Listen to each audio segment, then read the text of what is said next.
Ladies and gentlemen, boys and girls, children of all ages, 13 Card Subject Change is proud to bring you the first of our 3 shows in 3 days. With me, as always, is the Blackness 89, Jesse Stowe, the fat ass Leroy Britton, and me. Oh, really?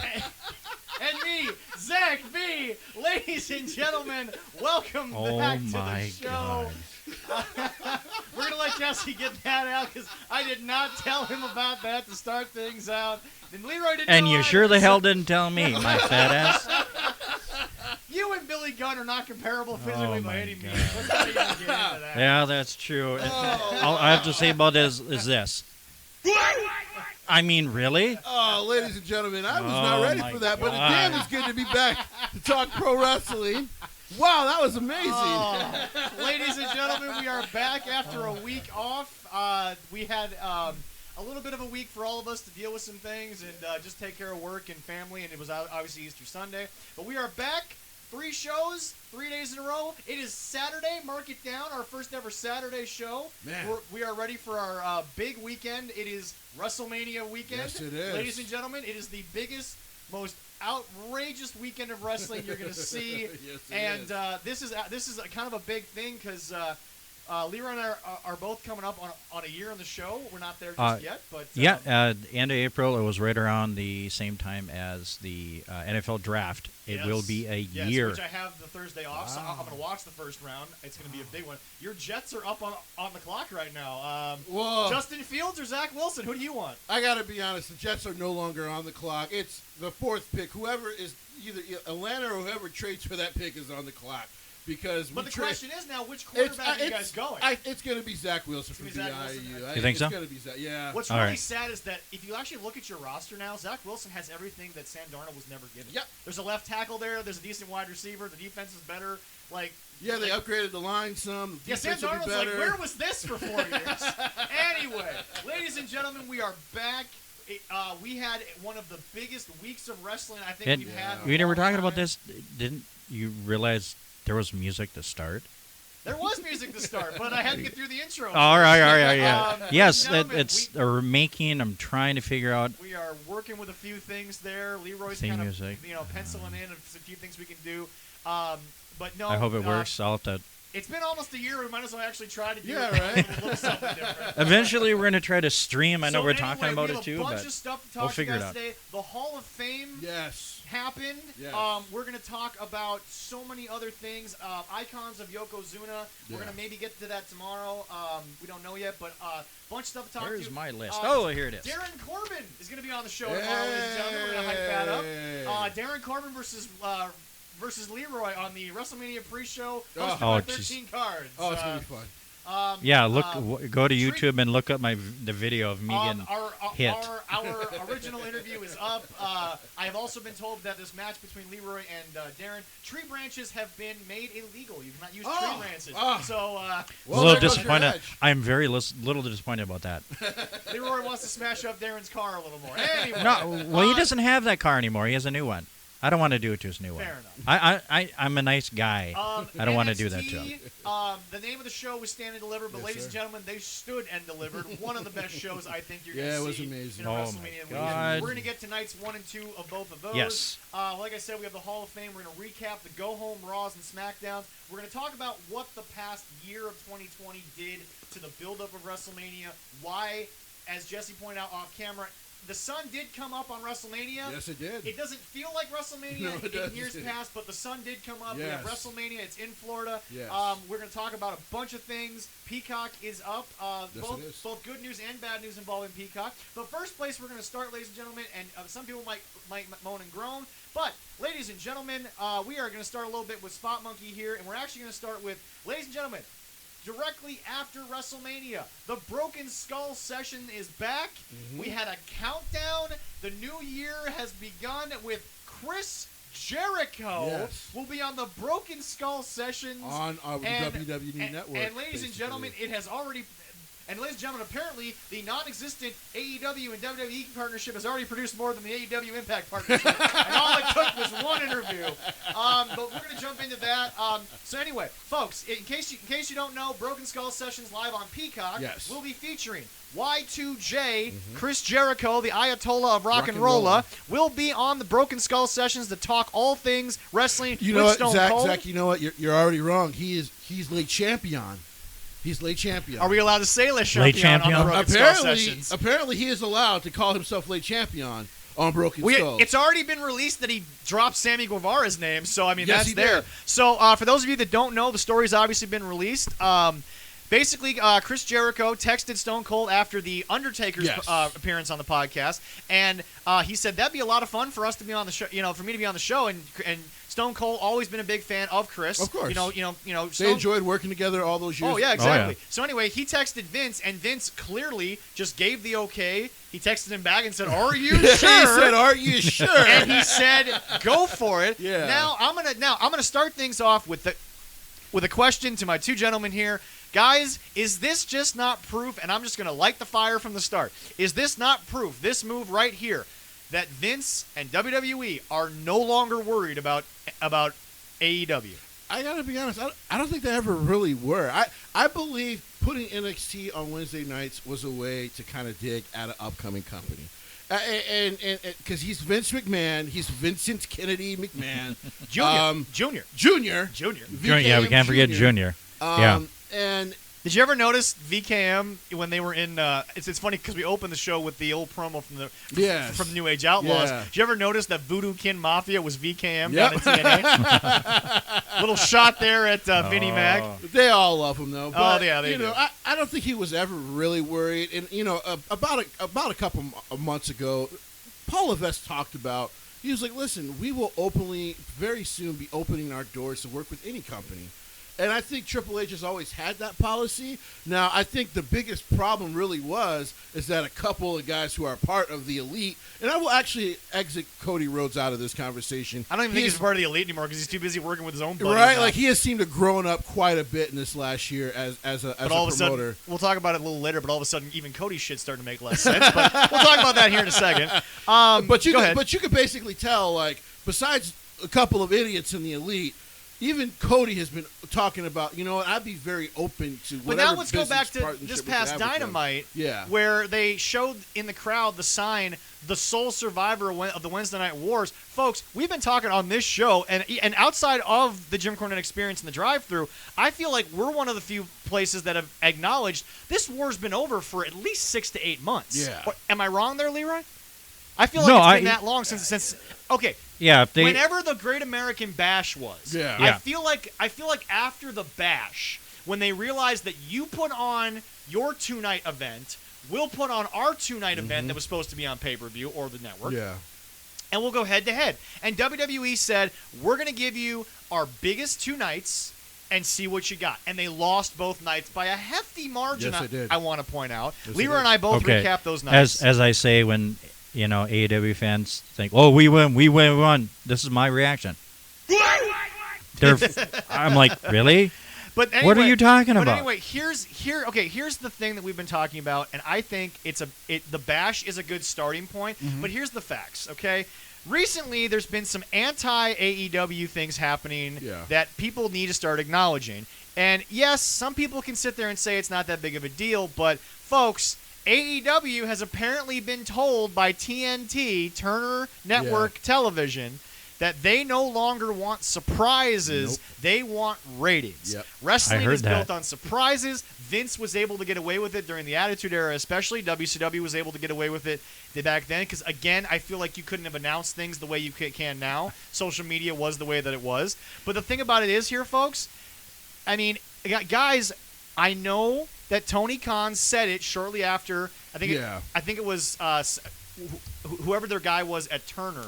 Yeah, was so out. they lost their original guy at Turner, who kind of brought the company on. But the thing about it is that I think the thing people have to realize is I know Tony said in a press conference shortly after that he wasn't worried, and I'm like, here's the deal. And you know what? I'm going to reference him a little bit here because Jim Cornette made a good point when he was asked the question, should they be worried? Turner has a long history of getting involved in the wrestling shows that they put on their network. And we're not even talking about what killed Eric Bischoff's WCW. Yeah. Well, I'm talking back when Jim Herd was running WCW on TBS. Yeah. When Dusty was booking, Yeah. Turner was meddling. They were asking to put their shit in there. They were able to do this because they own the television, they own the TV. So I feel like that I think people need to start waking up here a little bit and realizing that this is just the beginning of Turner really kind of starting to put their imprint, their stamp on things. Yeah. They weren't happy about Sting because they're like, we could have done a bigger number.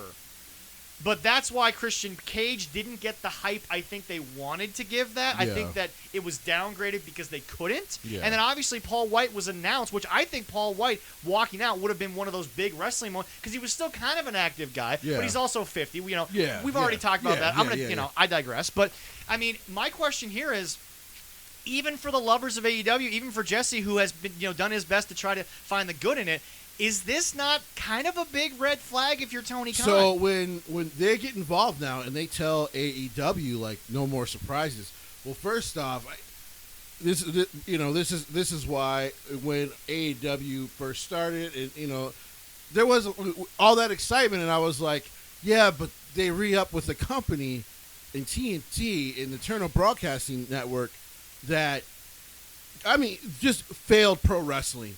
Now, yes, Vince Russo has a lot to do with what happened with WCW. Eric, everybody wants to sit there and discredit Controversy Creates Cash, Eric Bischoff's book that he wrote a few years back. It's factual. Go back and read it. Yes, it's told from Eric's perspective, but Eric wrote the book so long after WCW went out of business. Yeah. He's got nothing to gain or lose by telling what happened. Yeah. So, I mean, go back and read the book. Highly recommend it. I still have it. It's a great read. It is a great read. But the thing that I think people have to realize is that here's the deal.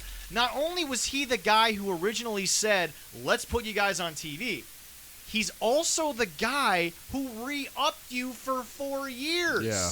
Was it like Kevin something? Kevin Kelly. I can't remember the name fully. Yeah. Yeah, but anyway, Jessica, go ahead and finish your point. This is basically the same network that even though the booking was crap, they were still doing okay numbers. I mean, they were clearly losing to WWF at the time, but WWE now, I know it's a big thing.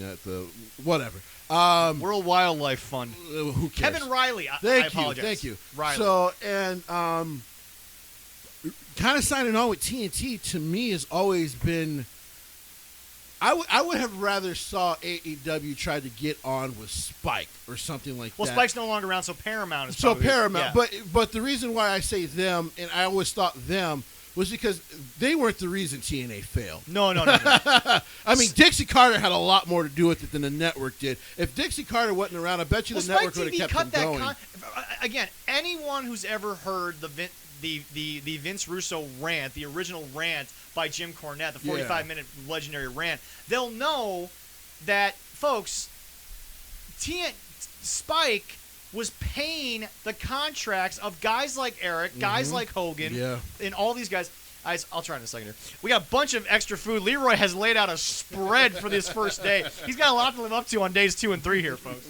Well, you remember, there's always imperfect food. Yeah, I know, but are you going to be burnt out by Monday? What are you going to do for us Monday? You've already got us brownies and imperfect food and gummy bears. My God. What are you going to do Monday? I might have to go to Quick Trip and sell out and buy a bunch of donuts. There we go. It's not like we don't want to work there. I know. And Jesse doesn't visit there 7 times a week.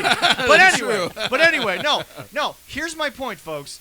This is concerning. Yeah. And I don't care if you are somebody who says it's not that big of a deal, it's this, it's that. Here's the deal, folks.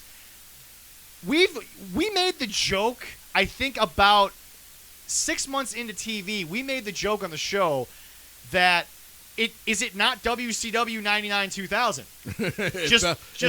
It felt like it at first. How is it not? I mean, like, they have been, it's almost like it's been a parody from the start. Yeah. It's almost like the point was to retell the story with a bunch of different weirdos. It is bad that somebody from that era, from that group, Booker T, came out and said the same thing. And we're not talking. Feels like WCW. And can I point something out? We're not talking a jobber in WCW. No. We're not talking a random fringe No. talent. We're talking about the 5-time WCW One champion, of the biggest folks. stars they've ever had. It's like I said, And someone who I think it's worth pointing out, especially for Booker at that point, was an African-American with not the best past. Yeah. So somebody who I don't know if he would have gotten the spotlight based on his... Because remember, Jacob Fatu, if you want me to be fair and not talking about just black people, Jacob Fatu wasn't picked up by WWE because of his criminal record. So I don't know if in this modern era, Booker would have gotten to the level that he did even in WCW because of Booker's past issues. But so you talk about somebody that they overlooked his past and saw the future. I mean, we're talking about Eric guy... Bischoff literally believed, and he's talked about Eric. You know, when Eric got inducted, he talked about like Eric protected him. Oh yeah, because in any other, he would have been buried. So, and then when he finally got to WWE, Eric and Paul Heyman protected him. Not that Vince didn't like him, not that Vince didn't see the future in him, but he was always a guy that he knew he had to go the extra mile to prove himself. On top of being black, the fact that he had the criminal past. Now, as far as AEW and this TNT thing are concerned, I do overall think they will be okay because if we're being honest, I'm watching Dynamite on Wednesday, which I watched it after I worked because I decided to go work, and then I realized while I'm watching it, it's funny when you're really tired, sometimes you concentrate more on things like camera cuts and things like that. Now, do not get me wrong. Oh, yeah. WWE at times can be horrible. It's like it's like 50 cuts in 5 minutes is like somebody stopped before I puke. But Dynamite's booking is like those camera cuts. It's frantic. Folks, I just want to point something out. This is the wrestling business. If we can move past Jericho's thing, because we'll talk more about it after Jericho's on. Folks, the wrestling business has been built on the old idea of fighting. We've had Al Sands on the thing here. We talked about how Mayweather kind of fixed the fight game and became the moneymaker. Because remember, fighters made decent money, but the promoter made most of the money. Yep. And he now he is the promoter. He does make the money. Yeah. You know, people were like, Conor deserved more. No, he didn't, because Mayweather's the one that built the fight. Mayweather, it was the boxing world. We get all that. Yeah. So it's the old school fight idea. Leroy watched the old territory days where he would get 6 months of Saturday morning television, but then the pay-per-view was built up too. Yeah. And it's like, okay, back to something you mentioned about TNA. The biggest pay-per-view they've ever done, it's been confirmed, it's been talked about, was Kurt Angle versus Samoa Joe. Yeah. But remember, the build-up to that was that they never saw weird angles. They never saw too many things. Dutch Mantell did a great job of making us want to watch these two fight and not give us the whole, basically, to use a term that, can be considered bad or not, blow the whole wad right there on, on TV. Yeah. Isn't that kind of something I would say? And Yes, you're saying exactly. it now? What the hell? Yeah, well, I'm going to be with you for 3 days. I might as well get used to it. 3 days, 9 hours-ish. Yeah, close enough. Well, Jesse's here as a buffer. Anyway, but no. So Thank God. Thank you, Jesse. So, folks, like I'm saying, what I'm getting at is the point of wrestling is you create a feud that people care about. Yeah. Then you build to a big climactic moment. Yeah. Hogan versus Rock was this idea of, okay, they're now in the ring together, so now the fans want to see it. They're both at probably the height of their fame at that point. Yeah. Hollywood Hogan specifically, I Hollywood, should yes, say. you got a Hollywood Hogan Hogan was at the peak of his exposure because he was now on WWE. Yep. The Rock was probably about as high as he'd ever been at that point. Superstar. Minus being the champion, I would say. That's when he was really Dwayne The Rock Johnson, as opposed to just The Rock. Because I think at that point he had done the Scorpion King and stuff. Yes, exactly. Yes. So anyway, they then sit there, and random question for the two of you. It's a bit it's a bit rhetorical, but my question to the two of you: did Hogan and Rock have this big backstage brawl fight before this great moment? No, they did. Where we stood there and you could tell that this is icon versus just time. And the flash bulbs were going on. It was as big a Super Bowl kickoff moment as I think you'll ever get in wrestling. Was The Rock and Stone. And remember, they stood there, they looked out at the crowd. It was John Cena and AJ Styles turned up to 1,000. Oh yeah, and that was weren't they up in they were up in Canada. I believe that was the Toronto. Yeah. And yeah, the crowd. Night the people turned It was on the like- people's champion as the Rock. It was like one time. 50-50 Yep.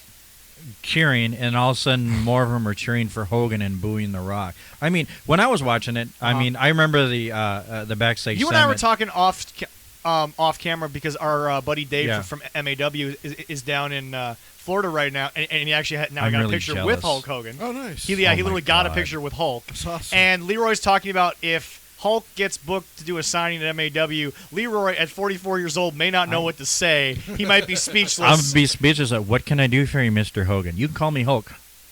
Really? I'd be like, I We've would talked not what about to the do, person man. Terry, but when he's Hulk, he's Mount He's Rushmore. one of the biggest icons wrestling has ever Yeah, had. no, exactly. There's I no could discussion there. die 5 minutes after that And be happy. My life would Yep. be complete. But that's my point. Is that okay? So going back to what I was saying, that moment was. So I mean, like that even wasn't the main event. Probably should have been, but it wasn't even the main event. But people had to pay to see it. Yes. And my Yes. point is, getting back to the point, AEW seems to not understand that point in any way under any circumstances, because not even 3 weeks ago, and I'm serious, check the goddamn math. 3 weeks ago was the creation of the Pinnacle. Yes. The greatest young heel in the business today at only 23 years old, with arguably, and maybe not even arguably, the greatest tag team in the world. Yeah. With a fourth guy who maybe I think was held back more, but is a hell of a worker. Yeah, Ty Dillinger, yeah. Sean Spears, Ty Sean Dillinger. Spears, yeah. And then you've got Sometimes you forget. Yeah, it's Yeah. all right, man. Yeah, and then you've got as the mouthpiece, as the like legitimate stamp of approval, Tully Blanchard. Yeah. Need I say more? And MJF cuts a huge promo and all this stuff. It was a bit harsh because it was such a long build to the Pinnacle that Yeah. I feel like, and there was not even like a hint to it. It kind of came out of nowhere. So while it wasn't this big thing that it could have been, I accepted it because it was finally something that made sense. Yeah. And then not even 2 weeks to the damn day, I'm not shitting anyone, not even 14 total days passed, and they open up the bathroom door and there is the Inner Circle, which, while funny and sold by MJF on TV, a guy like me who again would kill for the opportunity that Tony Khan is pissing through his own hands, and at this point it literally feels like he builds the card by putting his hands down and pissing through it with his own flipping, you know what. It's probably about that big. Thank you. Anyway, not Oh, very big yes, for the people yes, that yeah, were watching yeah, Leroy. yeah. But anyway, no, I it's know. just- I got to stream, and then they can Jesse, show my fingers. Leroy, 2 weeks later, the Pinnacle didn't even get slightly, we took our locker room back. They were dumped. They were absolutely destroyed. Yeah, they kind of got an ass whooping in that. But can in I that point locker something room. out, Jesse? Where do we go from here? The baby faces Oh, got their you're- revenge. You're getting blood and guts now. But Jesse, You're getting can blood I and get guts blood? now. But here's the deal. The- Blood the- and you know guts. the match that they had to cancel before? But Jesse, blood and guts would have been so much better if, I don't know, you have Jericho come out, cut that promo, which was great. It was a great promo. But then but it's a week after they already dumpster fired the Pinnacle. They did beat him up. What pretty are we good. doing? You could have gone 3 months with this before blood and guts. So what's interesting about this? This takes feud- every great build that's ever Flair versus Steamboat, Flair versus Sting, all of this, folks. 2 weeks. I got to care about this for 2 weeks, and everyone's like, "Well, you're reading too much into it." I'm like, "No, the visual is there. I just watched the Pinnacle not get sneak attacked and then run away like chicken shits. No. They They their got asses whooped. dumpstered. Yep. They took stupid ass, throw me in the ice bin from the Stadium Yeah. Stampede bullshit type bumps. They took a beating. Oh yeah. I will. This is the part I will defend because You're defending them. I can defend it in this Oh, case. all Okay, right, okay. We'll give so you that. our guy, the Fiend, is Well- wrestling tomorrow. While he night. does this, Leroy toss me a plate so I can actually eat. Oh, okay. So our guy, me and Leroy's guy, the Fiend, is wrestling tomorrow night on WrestleMania. Oh, Probably- and my children's, they love the Yeah, Fiend. and his beautiful children's guy, the Fiend. And a lot of people will tell you that this thing with The Fiend and Randy Orton has gone on way, way too long. And that, because really on Raw this week, there was nothing but a really awesome video package. Agreed. Yeah. And for those people who might feel that way about the build, I can understand why this seems a little better. And here's what I mean. I don't think people appreciate good storytelling as much as we think they should. Going on the boards all the time, I can just tell it's like the wrestling community, especially when you talk about the Pinnacle versus the Inner Circle right now. Okay. It's very split half and half, but I get why some people like that it's happening so quick. But my problem with but it's the instant gratification that we never forget. But here's my biggest part, Still not worth and it. I agree with you here. We're not getting blood and guts until May 7th. That match isn't happening until May 7th. What the hell is Blood and Guts? It's going to be a hardcore match, basically. Blood and Guts It's basically was supposed to be the Elite Yeah. versus the Inner Circle. It Yep. got canceled due to COVID, and it's basically their fun little way of saying, we're going to give you... And by the way, what I bothers think me... it's basically War Games without, like, But hear me common out. War Games. But hear me out. Jesse, here's the thing no one's talking about. Blood and Guts at the time was another pot shot at WWE, Yeah, it was. being like, you took the blood and guts out of wrestling. You took the blood and the blading out of wrestling, blah, blah, blah. We're going to bring it back. Because they were still young as a company. Then COVID happens, it goes away. But my problem is this, is that, folks... You just said it. May 7th is Blood and Guts. There is a month and a half between by the way, not even a month and a half from the goddamn promo by Jericho where they made the challenge. A month and a half from where we sit right now. Yeah. And there'll be two things that are more important, better than that in that time. We'll have our 50th show. Yeah. And we've been doing it for a year. Yeah. Yeah. And So- the NFL draft will be way before And that which too. would be great. Folks, Yeah. We can see what and the Jesse's Jets and the favorite team, the Vikings Jets, do. will once again blow a draft pick. Anyway. Oh, of course, but we digress. Is that premature? They can get pills for that, you know. Oh, But yeah. anyway, ladies and gentlemen, 6 weeks? Yeah, it's incredible. Like I said, I would completely disagree with you if they were doing this match in 2 weeks. Because I'd be like, you know I would what? disagree with myself if it was in 2 fucking weeks. If it was in 2 weeks, I'd be like, you know what? That ain't too bad then. This will be over in 2 weeks. You know, maybe the Inner Circle loses. I don't care. feud that is going to end with a match called Blood and Guts, but the baby faces already got their heat back. They already got their revenge, and they already got their locker room back But in here- 2 weeks. It's funny because we're talking about the Pinnacle and the Inner Circle, and you think maybe that might be the worst thing they have. The worst thing that they have going still is the fact I'm that not done. this fucking idiot, Kenny Omega, is defending his championship. But you would think for a company that, well, now maybe has the most beautiful belt, damn you, New Japan. We'll get there. to that. We'll get to that. Your anger's not boiled yet. This guy is defending his gonna be. championship against the Impact champion. Yep.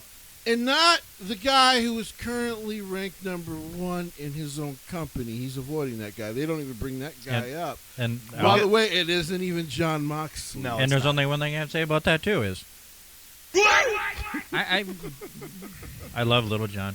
Can I? Okay. We'll get to Mr. Omega. Yeah. That's just too Because much there's fun with one that. other thing that. Do we need to get to him? Yes, Yes, we do. we Oh, do. Because It says AEW Impact. can I just point something out, folks? Yeah, I know. I wrote it out. Yeah, you did. Anyway, but folks, Ah. here's the other thing that's bothering me. Now Cody's shit no longer makes sense. It doesn't. Because weird. guys, this was and it's a legendary wrestling rivalry. You need to go back and you need to look it up. This is Bruno Sammartino versus Larry Zbyszko. Except it's Cody versus QT. Sadly, it could have worked if there was a build that made sense. I agree. Cody comes back from his battle with Shaq, who has now disappeared and somehow went through a portal dimension to the Toon World and went through Space Jam 4 and 7, and now all of a sudden is back on TNT inside. I don't know. The Shaq Fu, was that when he was a genie, or what the hell was that? That was Shazam. We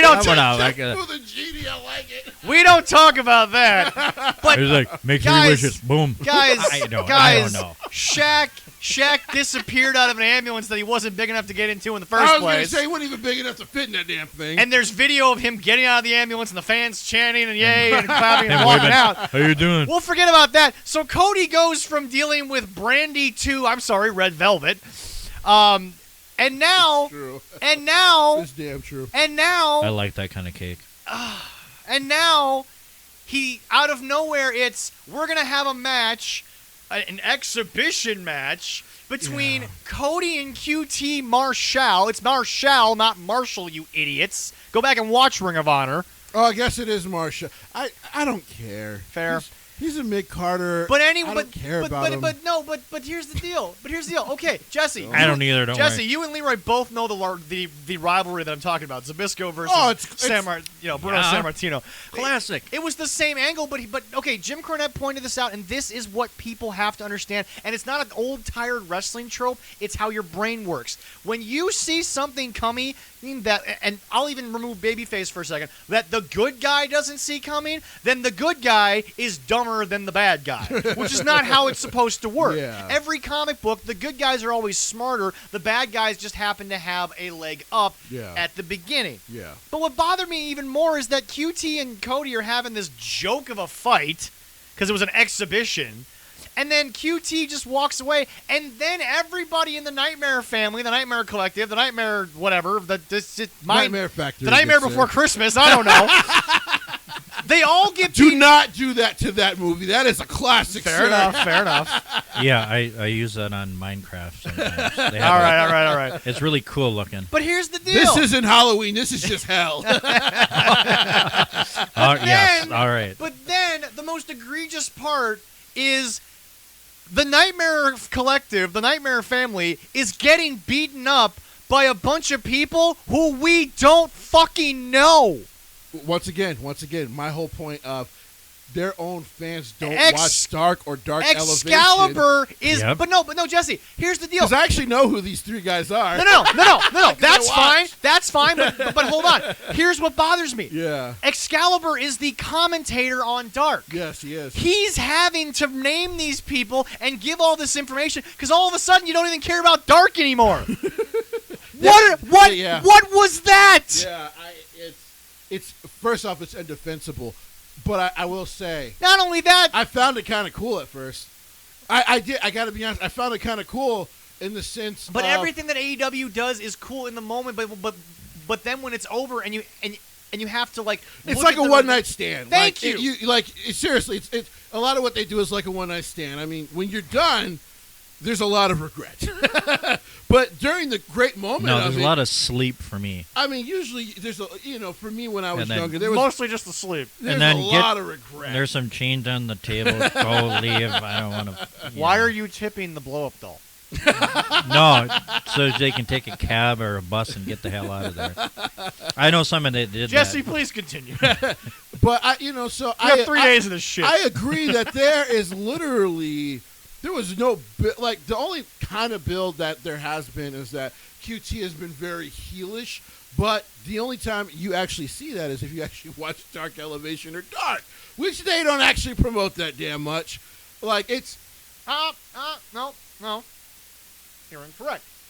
The most promotion Dark ever got, pardon my full mouth, was the video package for Thunder Rosa and Britt Baker. That was the most Dark ever got any promotion. Yeah, and it's just like I said, it's if you created these two shows so you can give more people more TV time, and that's fair because you do now have 80 people on that roster. Yeah. Like I said, at some point you're gonna have to start cutting down the more that TNT gets involved on your Wednesday night not show. only that, but you're gonna have to start cutting down on the fact that how much goddamn money are you gonna pay these former legends to basically just become commentators? You think Big Show's cheap right now? No. I will say this: Big Show isn't. You think Christian Cage was going to work for less? Big Show isn't too bad. He does a good job on Dark Elevation. I'm not saying that he's not doing a good job, but it's like here's a guy who's not. I could go without Tony Schiavone though.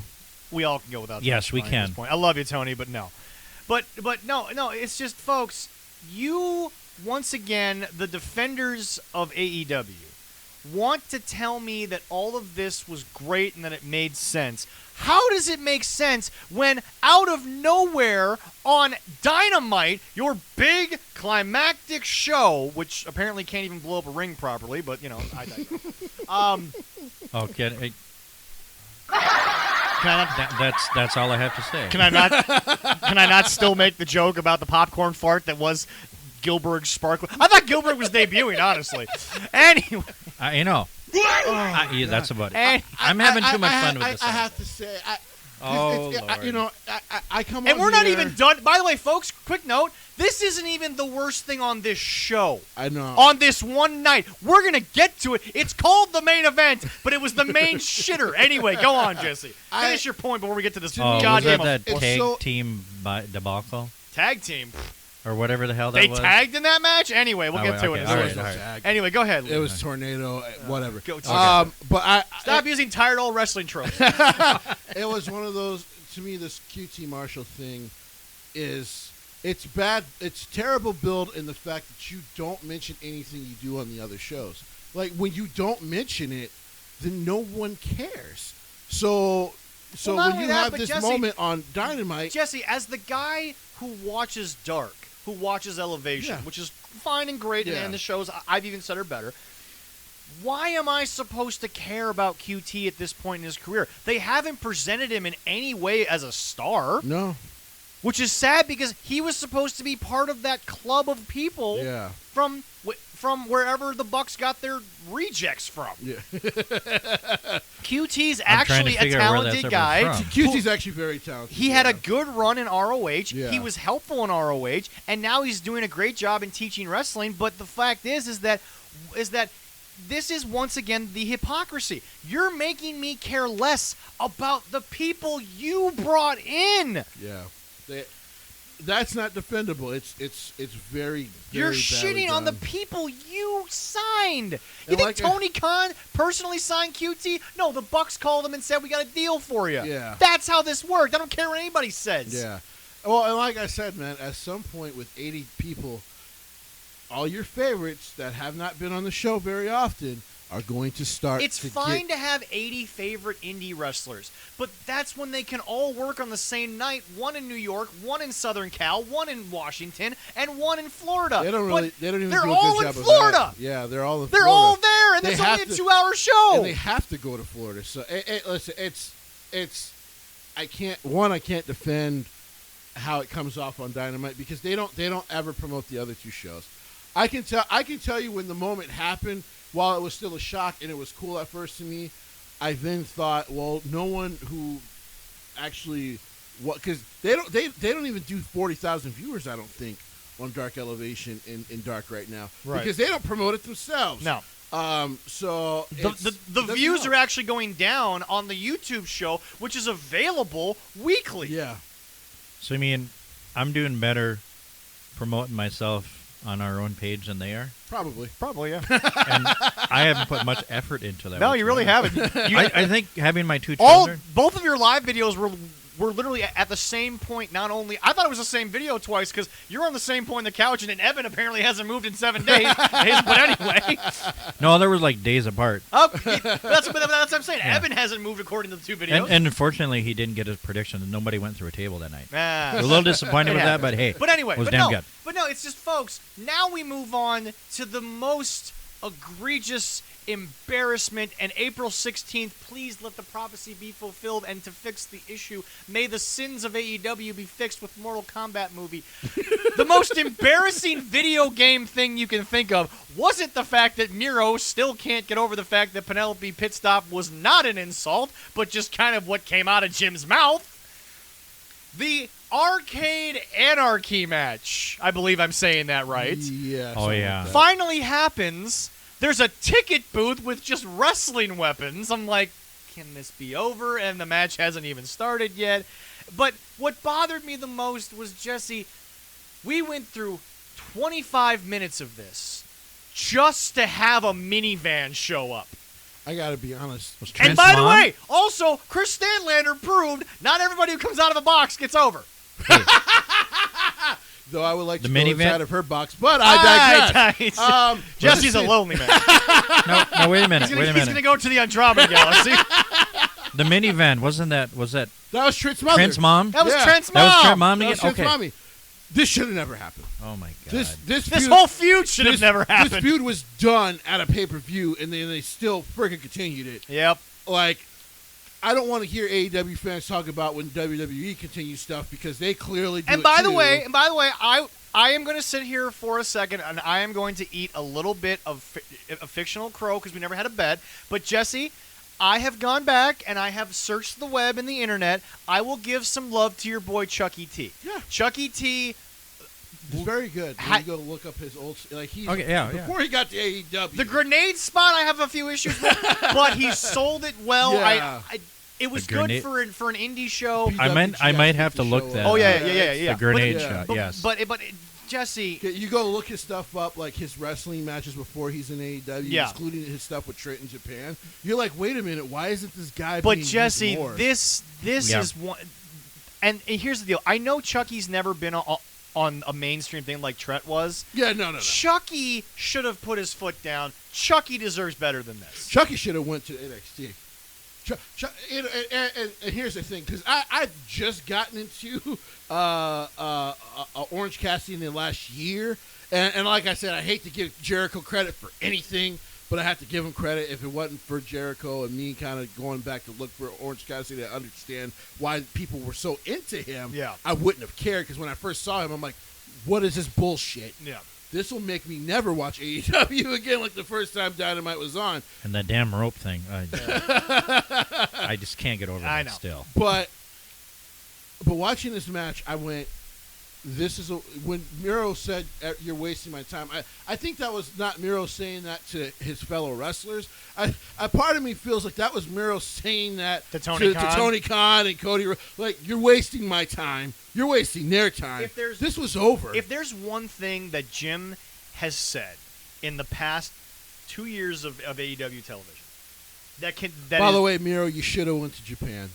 Everyone told Yeah, you hold on, to go to Japan, and now you see why. Here's the deal. This is the one thing that Jim has been 100% right on, and don't at me. No one has defense for this, not even Miro himself. You are the prime example of a guy who got over and believed your own hype, and now you're realizing you have no idea how you got over. Tell me I'm wrong. I don't care. Folks, if he had gone to Japan, the great creative team, I don't know what it's called in Japan, but the great creative staff Oh, in it's Japan, Gato and a couple other guys, yeah. but they would have gotten him over. Of course. Oh, yeah. Because they're geniuses. Well, just on his physique alone, he would have, in his wrestling style They've alone. made you care about Yano for years. for like 10 years. Like, yeah. I have cared about Yano for almost 2 decades. And I don't know why, but I love the man. And as we say, Yano never change. But anyway, Jesse, this is a guy who is proving Jim Cornette right that you don't know how you got over. Because you show up. Without Matt, he seems like right now, without a guy like Matt, he seems like a lost cause. But that's just because he doesn't know how to get himself over. No. And it's clear they damn sure don't know what to do with him, even though they know he's a star. This is a guy who all of a sudden, Leroy, has said he's here to become AEW World Champion. Bro, here's the deal. If they give it to him, I'm literally probably going to just stop and be like, okay, you literally just took a guy in Kenny Omega who at least had the clout as a top guy, and you just took the belt off of him and gave it to a guy who spent the last half of a year in your company fighting with video games. And can I point something out? The biggest bunch of bullshit in that match, surprisingly, despite all of that was going on, was the idea when he lifted up the video game, like, look at the strength. You could tell it was a hollow box. You could tell it was hollow the whole time. I couldn't believe the camera didn't cut away to not show. Well, not that only it was that, hollow the but whole okay, damn Leroy, time. you obviously come from the days when arcades were a lot bigger, and you saw all the old classic video games. Those things were heavy. They were They big. were huge. Exactly. Like freaking, maybe I was smaller at that time too, but still. All they did They was were take probably the like guts 200 out of pounds it. back then. Oh, They literally took all of the heaviness out of the Yeah. games, put plastic, You know what the heavy part about the damn things were? The freaking monitors that projected this TV screen. But they weren't even real monitors. No, It was a literal It was all child's cardboard. project version Yeah, it was all of some of the most cardboard. classic games. And then the whack-a-mole thing was an embarrassment. yeah, that was stupid. Whack- And then the idea that you had to get okay. I wouldn't put this past them. The one saving grace was that you could just go to the wall and pick off the weapons, as opposed to having some dude standing there I do. and I being actually like, did "I need like that tickets." idea. Yeah, Oh God! the just- execution was horse shit, but I did Oh, love my the idea. God! They had to give tickets for that? No, That'd no, be no, no, funnier. no. That would have No. been even funnier, That, and they would have lost it. That would have made it worse. And it couldn't get much worse. But then everything seems lost. And by the way, what I find to be really weird is that, Abby, I'm sorry, but your girl Penelope's dressed like she's a freaking convent nun at this point. I don't know if she's trying to go against what Jim said, but A convent- here's the deal, folks. I find that a little kinky. Crucify Yeah. me. No, not even in a Oh, good not way. even. Oh, really? No, not even in a good way. I'm gonna let him talk about her let me- because I'll go let off me- on a rant on her. Let me today. just say this. I was Okay, I was a little call excited me- there, and then call he dropped me. Call me God dang it. sexist if you want, Oh, America. The You're point sexist. of here's the deal. I'll say it. I'll just say it. The She point- is a waste of time. She is a waste of time. Why do I have to see her on my TV? Why do I have to see Kim Sabian on my TV? They are a waste of time. They are a waste of time. Cody, let them go. Cody, let them go. Let them go. Listen, If they're a lot of the actually- indie promotions are restarting up. Let them go do that bullshit. Indie promotions aren't bullshit, but let them get booked doing indie stuff. That's okay. I'll see a local good person If they're come up on them. actually married, which again, that was their actual wedding. That was their actual Was wedding. that abortion of what we watched? Stupidity. And this is coming from the guy that supports AEW. All right? Yeah. What is that? Yeah. This is Guy- why. This is one reason why I don't watch the show. I catch highlights and I Yeah. just live through Jesse Yeah. and But Zach. it's just, folks. And I can keep my food down. I'm a fan of terrible teams. You- Folks, What? folks. I'm a Minnesota Minnesota The sports fan Jets are for years, still so worse. we're I'm understanding. sorry. The I Jets know. were going to offer Kirk 32 a year. So. But it shows. It shows. and I like Kirk. They were going to offer Anthony Barr like $22 million a year. But it also they shows. still can after next year. But Jesse's his emotion and everything shows how passionate he is as a wrestling fan. I'm sorry, Abby, but okay, call me I love sexist. professional Abby. wrestling. We still want you on the show. I would love to have Call her me here. sexist if you want. The point of going out there as a female is you have to make me want you. That is the Yes. point. Becky Lynch did it. Yes. Charlotte does it, and Yes. these girls are still presented as stars. Asuka. And by the way, Britt Baker, who probably deserves to be the Sensational- women's champion. sensational Sherry. Yes. Sherry made She was- you. She was elegant. She was the epitome of Yes, class. She yes. was not a girl next door, but she was the woman that you knew you could never have. Oh, wait a because minute. you weren't the macho man. That was the point. She was kind of like a girl. I'd love to have the kind of like girl like that next door. Oh God. But it's not the girl next door American mentality is what Oh, I'm saying. yeah, That yeah, wasn't yeah. Sherry. But my point is this, folks. The I loved her to death. Oh. Penelope is literally the girl where it's like there's something there, but not enough for even the guy to care at this point. Like, I mean, Kip was her best option. Like, my God, is this an... It's when like... Joey Janela wins in a breakup, Yup. you've done something wrong. Yup. Yeah, maybe after a few drinks it'd be good. Like, listen. You have to have Abby- personality for the Abby, drinks to I help. want you to understand. Well, I kind of know a few of those. I am a big proponent of women's wrestling. As you guys know, since I have been on this show, the one thing I have gotten on WWE, on Raw about, and on AEW about is that the women's wrestling should be better because the talent is there for it to be better. And Raw actually took a step in that direction. And Raw is taking steps forward finally, especially now that Triple H is like, screw it, we'll create our own women's tag team championship Yep. for NXT. It'll just work better, and I appreciate that. Penelope Ford in the ring. I mean, don't get me on her personality. It's like watching paint dry. I would actually rather watch I would rather watch paint dry than ever hear her cut a promo again. Because at least I get more entertainment out of it. I can come up in my head on why that paint is drying so slowly. Well, okay? And the fumes might get you, too, a little bit, depending And on at least I'll be high and feel There you good go. or something. Just don't open the And windows. then in the ring, she's one of the few females who has barely gotten better in 2 years. But they put her on this pedestal, and that's why I'm like, why are they on TV? She wasn't even the most important person at her own wedding. No. She was That's- the fourth most important person. You want to know why I say fourth? Let's go down the list. Miro, Chuck. I'm gonna say Kip because he did more than Penelope. Orange Cassidy, I'm sorry. then Kip. So she was the fifth. She was. You know what? She was the sixth because She was the Father Trey- James for like 2 minutes was more Okay. important. She All right. was the DeMarcus Cousins of the Golden State Warriors Oh, my God. of importance in her own wedding. All right, and now and if they rip on Vince and being mean on women and degrade, okay, that one right there shows it. Yeah, the woman is supposed to be the number one in the Yes. wedding. They, Not number they 6. chose Wow. the tampon girl to put in NXT over Penelope Ford. Need I say more? Yeah. Well, we don't have to. Plus, Priscilla Kelly's a better wrestler and more entertaining, but we digress. Yeah. There we go. Yeah. But all right. anyway, so Leroy, now that we get back to the match, Chris Oh, really? Statlander, Oh, okay. Chris It's still Statlander going. comes back. She's been gone for almost a year. She was actually a very green but a very good talent in the women's division. Oh, yeah. Tore her ACL. She was part of the famous story where she wasn't on their New Year's show because she was wrestling for Bar Wrestling Joey Ryan. That worked out great. Yeah, that looks good on everyone nowadays. But anyway, it didn't look good then. Forget Well, about what happened afterwards. That's true. But It looks a anyway, whole lot But as good as but that anyway, lollipop. so Chris Statlander disproves the theory that everyone that comes out of a box gets over. And then out of nowhere, the horn goes off. And I'm like, did somebody not lock the gate to the Daly's Place parking ramp? And I'm like, it's Trent. Yep. He's back. I'm guessing early. He's actually back about a couple of weeks early from his torn ACL, which is good to That's see. very No, good. it's really- great. yeah. It's Oh, great. yeah. No, That's it's great. fantastic. Yeah. But here's the problem.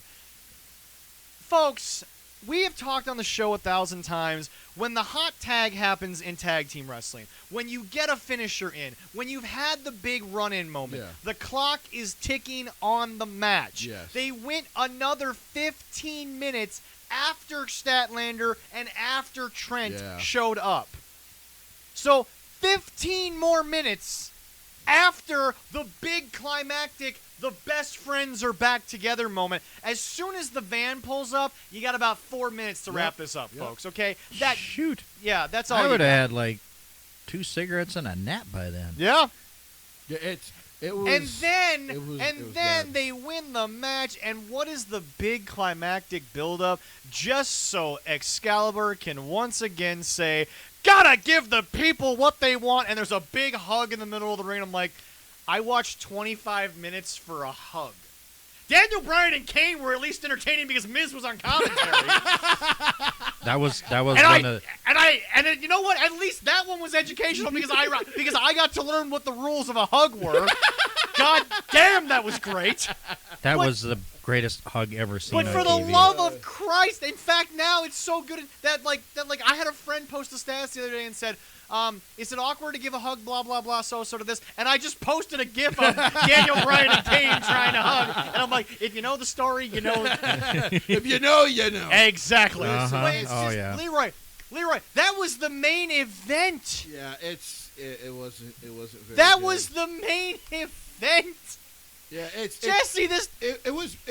If you're gonna this do could have match, opened the show, and I could have at least Yeah. had an hour and a half to forget. If this is supposed to open the match to kind of bring Trent back, and I have no problem with that. Have it open the show. Like this, I agree. This went way too long. Okay, seeing Chris back was awesome. I love Chris Statlander. And She's a now, great talent. Leroy, we move to the next Dynamite because remember how I said Jericho cut a really good promo, but nobody cares because they've already got their dignity back. Then of course, They do have their dignity back. Are you sure? I don't know. Anyway, It's still out for debate. They have I don't know something if back. it's They still don't out have for dignity. dignity. But Leroy, guess what? Paul White, Big Show, he's already spit on AEW Dynamite, and he's not even commentating. You want to know why? The Bucks did their 7th heel face turn in the last 2 weeks. That I heard about. I saw They that. kicked Jon Moxley. Yeah. That was. And by the way, what Dumb. bothers me the most is Jesse. They're so bad at pretending that they have a struggle. I wasn't even convinced they were struggling to kick John. They're so bad at it that I sat there and I'm like, I don't even believe that you cared about kicking John. All I have to say about this ending, is there better be a Tama Tonga, Jay White, actual Bullet Club ass whooping showing up for these guys soon. That is the only thing that can save That's this. the only thing that's saving any of this at this point. Because here's the deal. When that was first posted on Facebook, I forgot which page that I first saw it on. I literally commented, and by the way, AEW fans, when a bunch of people like that comment and comment facts and they agree with it, there's an audience against you. Folks, I literally commented, and I quote, they have literally no idea what they're doing. No. They have no idea how to book. They have no idea how to, quote, long-term story tell. They don't know what they're doing, Jesse. Because the fact of the matter is that you literally built up for weeks that, it's the old school Bullet Club back together. We don't want to do it. Kenny, you've changed. And look, I get it, folks. When CM Punk joined the new era of ECW way back, and then I'll even go back to that. Yeah. Punk didn't go through weeks of struggling. He pretty much shot them in the foot directly 2 weeks afterwards. But the fact of the matter is that I have been watching the Bucks build and build and build to being the face in this scenario, and everyone's like, well, sometimes there's a quick turn in the back. Guys, you haven't built it like that. You haven't made it. The Bucks were struggling so hard to not be with Kenny that all of a sudden I'm supposed to believe that out of nowhere, even if it's, we're still struggling, now I'm with Kenny. No. That's not how this works, guys. Yeah. It was so bad. They don't care about making a dime.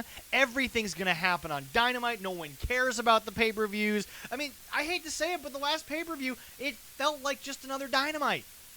Well, I don't know if it felt like another Dynamite since it was like, four and a half hours Yeah, it was like 5 hours. We were 5 hours into that show. I still can't believe, like, they did a 5-hour show and no one but people who apparently have a bit of a clear mind could say, like, well, that was fucking really long. Like, that was absorbently long for no reason. Jesse, let me say this. Jesse, last year people got on, 2 years ago, people got on the WrestleMania went about 8 hours. But, guys, 5 and 8's not much of a difference when you're watching a wrestling pay-per-view. If you went, and not to mention the fact you had 6 matches on that last pay-per-view I didn't give a shit about because you never promoted them. No, you didn't. No, they didn't. But it's just, folks. Without the involvement of the actual Bullet Club, since they were like, no, Bullet Club's back together. That's not Bullet Club people. The only two. They are the elite. The only 2 guys who can legitimately say they are Bullet Club are Gallows. Well, I keep saying call them Gallows, but Machine Gun and Gallows. That's it. Yep. Finn can even say it. Finn can say it, but Finn won't say it because now he's in WWE. You know, he's good where he is. But there better be a Jay White. Now, here's the nice thing. Give me Bad Luck Fale. I don't care. New Japan stars are in the States this week. Yes. Especially the Gaijin. They're in the States this week. They're doing a couple of live events. Yep. Is that for Strong or? I don't remember. Okay. But if they don't show up to whoop their ass on Wednesday, then I'm going to be even more angry about this the next time we talk, because it's just like, no, you're not Bullet Club. You guys are the elite, which you guys suck, which is why I never even watched Being the Elite, because I was just like, you guys are trying to do stuff that people did better 20 years ago. Oh, it's okay. Brandon Cutler's camera work is awful. And I like Brandon Cutler, too. But it's one of those things where, like, you're absolutely right. I've never bought in the last 2 to 3 weeks that they weren't going to join Kenny. Same. Like, I knew they were going to join Kenny. How are the scones? Scones are good. Scones? Delicious. Yeah. Love Imperfect scones. Food, again, scones. Awesome. Oh, they're so I still good. got to send them the message. Yeah. I keep forgetting. Yeah, I you need gotta to do that. Yeah. But no, it's just okay. Let's go back to my comment. It could be its own segment. They literally have no idea what they're doing. They don't know. This is amateur. This isn't even amateur booking, because even amateur wrestling fans would be like, well, I don't know what to do this week because I have to tell the story for 4 more weeks. You guys literally are just quote unquote blowing the whole wad of cash the first week. You're not even trying. And here's the deal. I get it. Mm-hmm. We can't fill arenas right now. We're not quote unquote selling tickets to the big shows. But folks, you're not gonna like Stone Cold Steve Austin walked out of the WWE over the fact that he sat there and said, "You won't even give it 1 week build." Yeah. You can't even give me one. Stone Cold Steve Austin's most legendary walkout would have never happened if they'd given it a week. He from his own two lips, Yeah, he that's said what it. He said. That's what he said. 1 week to try to get a bigger TV number, to try to sell a few more tickets on it, to try to sell a little more merch on it. You guys do not understand what you're doing, and I'm talking to all the voices in Tony Khan's head. I wish I could be a voice in there. You know what? I'd have too much fun with. I hate soccer, I'd have and I too can much run his fun soccer with team it. better than he can. Kick the ball into the net. You know what? I'm not going to get on Tony for this segment. Here's why. Okay. Here's why. You know he's barely involved in this I segment? know he's barely fucking involved. This is Kenny. This is the Bucks. And you know who should be really ashamed of himself? This is Don Callis. Yeah. I actually like yeah. Dan. I actually like Don. You're one of the best bookers in wrestling history. And this is the bullshit you're doing right now? This. I wouldn't put him in that category, but Don has had a lot of. Go look up Don's record. It's very good. I'm with you that it's a good record. Yeah, it's a I'll very say good. that. Yeah. Some of TNA's better stuff, especially after Eric and Dixie and all them were gone, Yeah. was Yeah. because of Don Oh yeah. Callis. Oh yeah. Yeah. And Callis understanding, I don't need these older stars. I will build through younger stars. And yes, it's taken them 6 years to now people going, hey, how can I watch Impact again? But they've done it. They've done it. That's Okay. that's- I'm choking on the fumes from Kenny's popcorn. Or you Oh, choking okay. on It's the, still there. It's or, still or there. you're choking on the fumes of their BS that they call a main event. No. No. I'm immune to Dynamite main events at this point. It's just My COVID vaccine covers AEW Dynamite. I wish it did. Oh yeah. It's I had to laugh with that one. it's one of those. And by the way, as I was alluding to earlier, you want to know who the new number one contender is? Hangman Adam Page. Yep. You want to know who Kenny doesn't talk about at all? Hangman Adam Page. Hangman Adam Page. Oh, by the way, hold on, folks. Let's He's also remember afraid. coming up in 2 weeks, and this is hyperbole and joking, but probably true. It's gonna be the 15-on-15 tag team match between the Matt Hardy brand and the Dark Order, because Matt Hardy's faction is about 15 people wide right now. Yeah. Really? I'm not kidding. Holy shit. So they're now about 9 deep, and that's because the Dark Order is about 9 deep.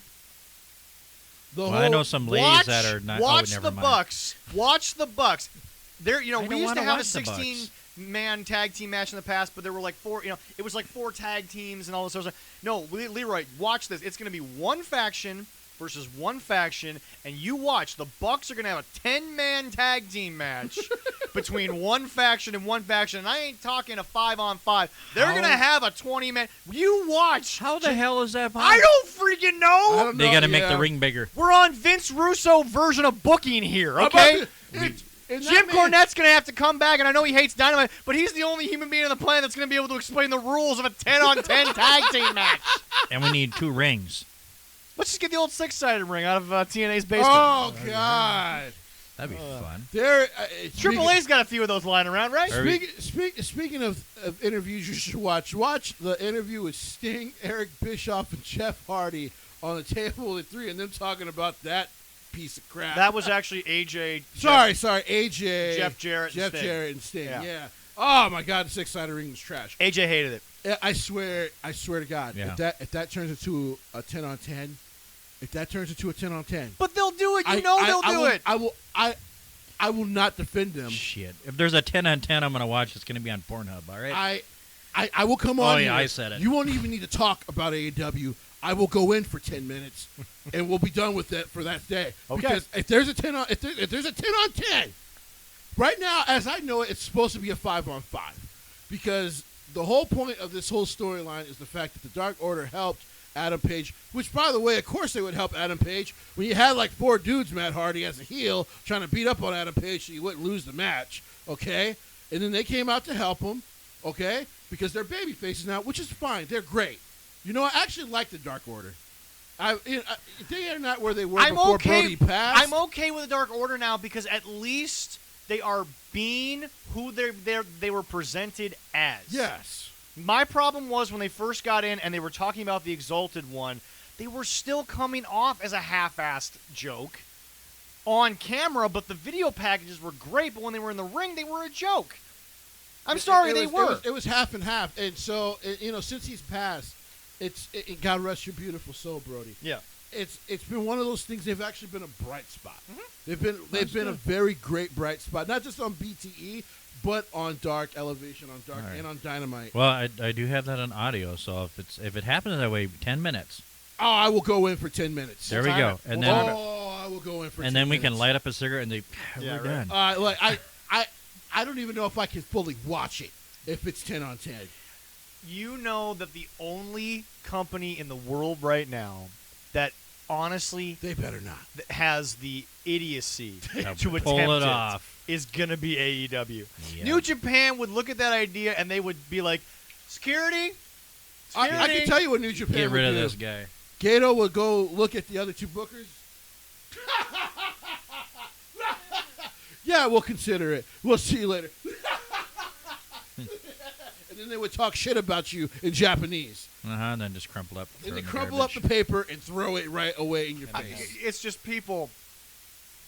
Here's the deal. And you How know, Vince McMahon might laugh you out of his office. pass the gummy bears. That's my reaction to this idea. Yeah, they're like I read organic. But no, Yummy folks, Earth. folks, Yeah. folks.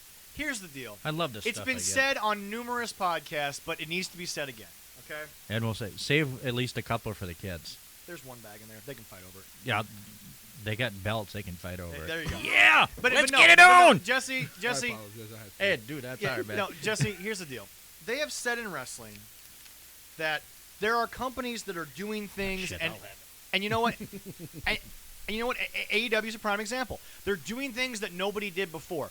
There's a reason nobody has ever done this before.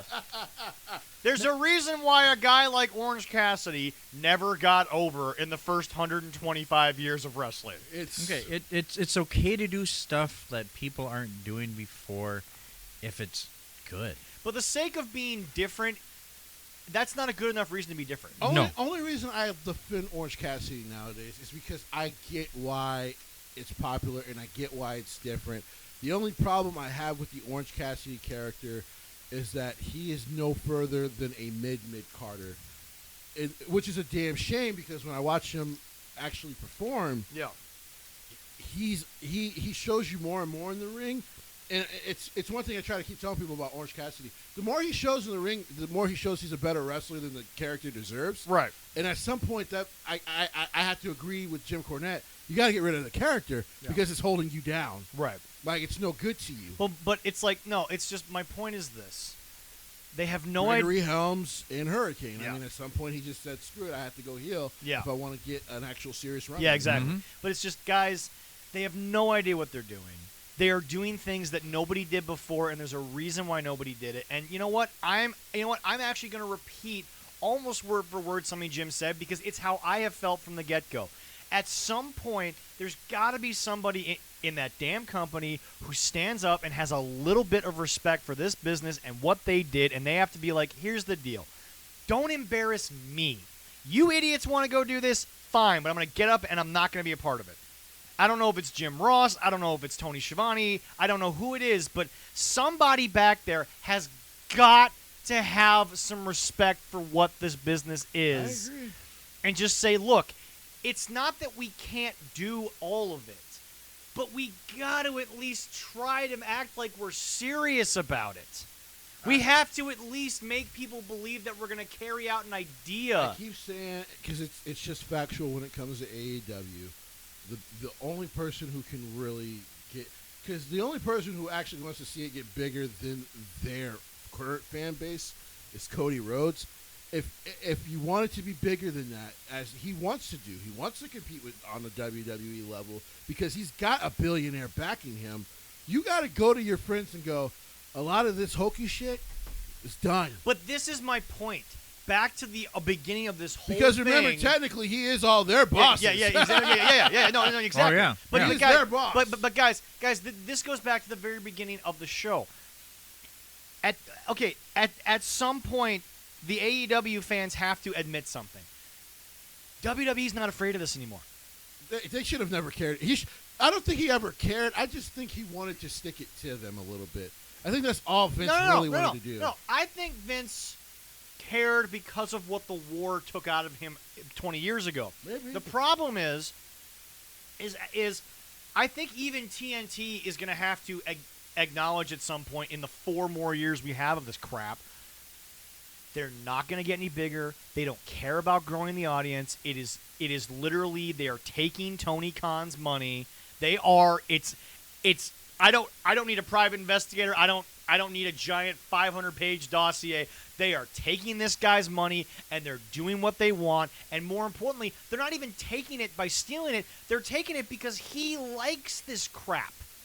Tony Khan, unlike his dad, who made the money in the first place. Look, here's the deal. You can shit on the Jaguars all you want. The guy owns a soccer team. He owns 2 of them. He owns a football team. He owns 2 major car companies now. He owns Wembley Stadium. Every single one of these things does one thing. Win, lose, or draw. It makes money. Yes. Now, the Jets don't make as much money as the Giants because of the losing history. Yeah. That's just fact. That's not a pot shot No, of the that's Jets. what it is. But the thing is, folks, here's a little thing that surprisingly some people at my work, some of the younger college kids are first discovering. The Polads, who own the Minnesota Twins, actually have about as much, if not more, depending on the time of year that Forbes put out the list, they have more money than the Steinbrenners. They do. Mm-hmm. But the Steinbrenners treat the Yankees as a business, and they realize that they will make more money globally by being the winningest team in all of sports. Yes. That's who they are. That's what they are. Yeah. The Twins and the Polads, the Polads will do they will do right by the team. They'll make the team competitive, but they're never going to be like, we're going to go win 5 World Series. That's not the Polads. Like, where people, Twins fans in the past have said, all the Yankees do is buy championships, and I'm just going like, well, yeah, it's Major League Baseball. That's the name of the game. Championships is money, and it prints money. Oh, yeah, I said that. The Polad's pocket protector, trust me. But the point is that Shad Khan at least has this idea, at least has this mentality of, my teams are going to make me money. Yes. If he really wants, and by the way, this year, he did something I thought was impossible. He got Urban Meyer to be the head coach. He gave him like $80-some million in cap room. He's going to give him a franchise quarterback for at least 10 to 15 years, if you can protect him. But the Jaguars' O-line... The line wasn't that bad. They just had really terrible quarterback issues. Gardner Minshew's not the answer, folks. But even it's with just, that sweet-ass mustache. Right. But that's my point, is just at Mustaches some are point, good, TNT is going to sit back and realize the same thing they realized years ago. We don't need this. We don't want this. We don't care about this. The worst part about it is Eric was at least trying to make this better. Yes. Tony Khan likes this crap. He likes what's going on. And, folks, look, I love the indie scene, but I'm not going to pay WWE prices for a show that does... Okay, prime example. Me and my buddy Tony, we go to metal shows in the cities. Big metal show scene down there. Here's the deal. You could have 2 bands we like playing the show. Yep. If there's 6 bands on the show and 4 of them are bands we don't know, okay, maybe we'll consider. Like, okay, those headliners gotta be big Yeah. for us to spend the money to go through Yeah. those first 4 bands. But that's why we do a lot of festival shows down there, because from top to bottom, I'm seeing a band that I like. Yeah. But that makes me pay $40 a ticket. We get to go to these indie shows to get experience, to help out a good company, and if we're asked to pay ticket prices, it's a $20 bill. It doesn't bother me. Yeah. But I'm not No. spending the $50 that AEW is going to charge me to go to one. And folks, if I want a ringside seat, it's going to cost me $50 or more. Don't act like they're tossing 20s. I'm about to around. say their prices will not be better than WWE. No. I promise you. But that's my point. It's just, folks, folks, you get what you pay for. If you pay for an indie style booking, you're gonna get indie style booking. Okay, that's just the way it goes. And I have nothing against a lot of the young indie companies we have in town. We're gonna be talking to Darren, who's been a standout indie wrestler for many years. We're gonna talk to him about his experiences and everything. But the thing is, folks, this company has a lot to hang their hat on. But you're not gonna survive because you're on a national television level. I agree. You're not acting like you want to raise the ratings. And by the way, you and I and Leroy, we have actually been apparently giving AEW more credit than even Jim Cornette, in the sense that we think they'll average 1 million on Wednesdays when Really? NXT moves to Oh, yeah, we did Tuesday. We think they'll average that. I actually do think they will. I haven't But listened to here's the- Jim lately. He said it's not going to come close.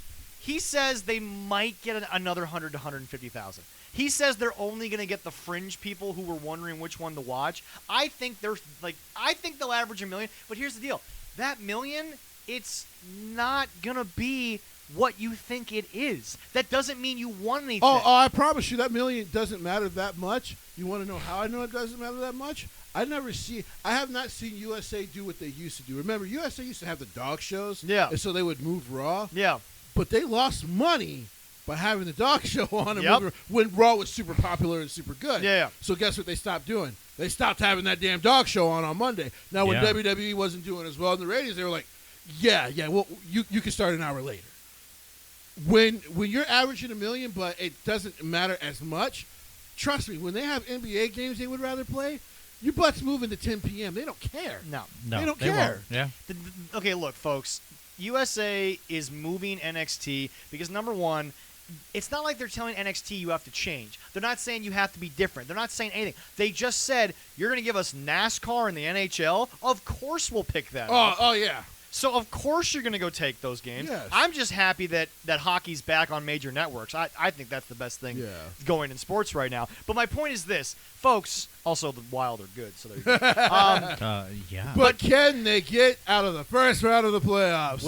With Kaprizov, I probably. really hope. We will see. But my point is I'm this. hoping. But my point is this. You need to worry because NBA regular season games draw a bigger number than Dynamite. 40 million viewers. Well, yeah. I mean, for them To changing sit there- up this stuff, I mean, For Tony to we're gonna have sit there shows and on every say, night. Yeah. for, I love that. for Tony to sit there and say he's not worried, Tony, you better be worried. Because here's the deal. Here's the deal. Numbers don't matter, percentages do. Yeah. If you go from 750,000 to 1 million, you're only up about 250. So you're up about 33%. TNT's going to want a 50 to 60% increase.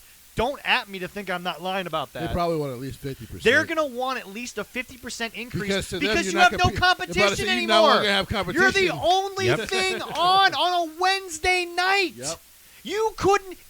By the way, the fact that it was a war to begin with proves my point that you couldn't even actually put to bed Vince's C show. Vince's C production show. You couldn't just put a fork in it and say it was done. You want to all of a sudden sit here and boast up, and I got people on online talking about put them on Mondays, put them on Fridays. Bitches, you ain't getting, You would. bitches, you ain't getting Here, that. let me Laugh one of the people talking about put it hysterically. on Friday. Oh, Lord. Leroy, Yeah. the one show that you and your kids can religiously watch on Fridays is SmackDown. Why? Because it is on It's a on look. Fox. It's It's on on a Fox. nationally run And network. even when it goes to FS1, it's still technically on a major cable And channel. this is the best part. I don't need cable. Nope. I need a TV antenna to pick up the digital free signal. Yep. And to so, watch with my that wrestling. said, you go to Friday. I'm still ain't watching against them. a show that has now averaged 3 million viewers every week. It's literally WWE's best thing My every week. personal favorite thing is They're when I see an pimping them article on that every says, single show. My personal favorite thing is when I see an article that says SmackDown and Raw both hit a new low in ratings, and I look at the ratings, I'm like, still twice as much as AEW, so I don't know what we're worried about. SmackDown's will probably be low this week, but I bet you it's close to 2 million. Oh, it's gotta dude, it murders you every week.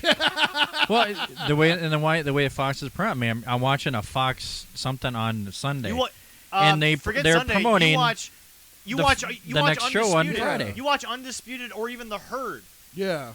Yeah. Joy Taylor, who looks great by the way, and she's single now. Yeah, I know. Oh. Joy Taylor, I don't have a chance. she's doing a SmackDown promo.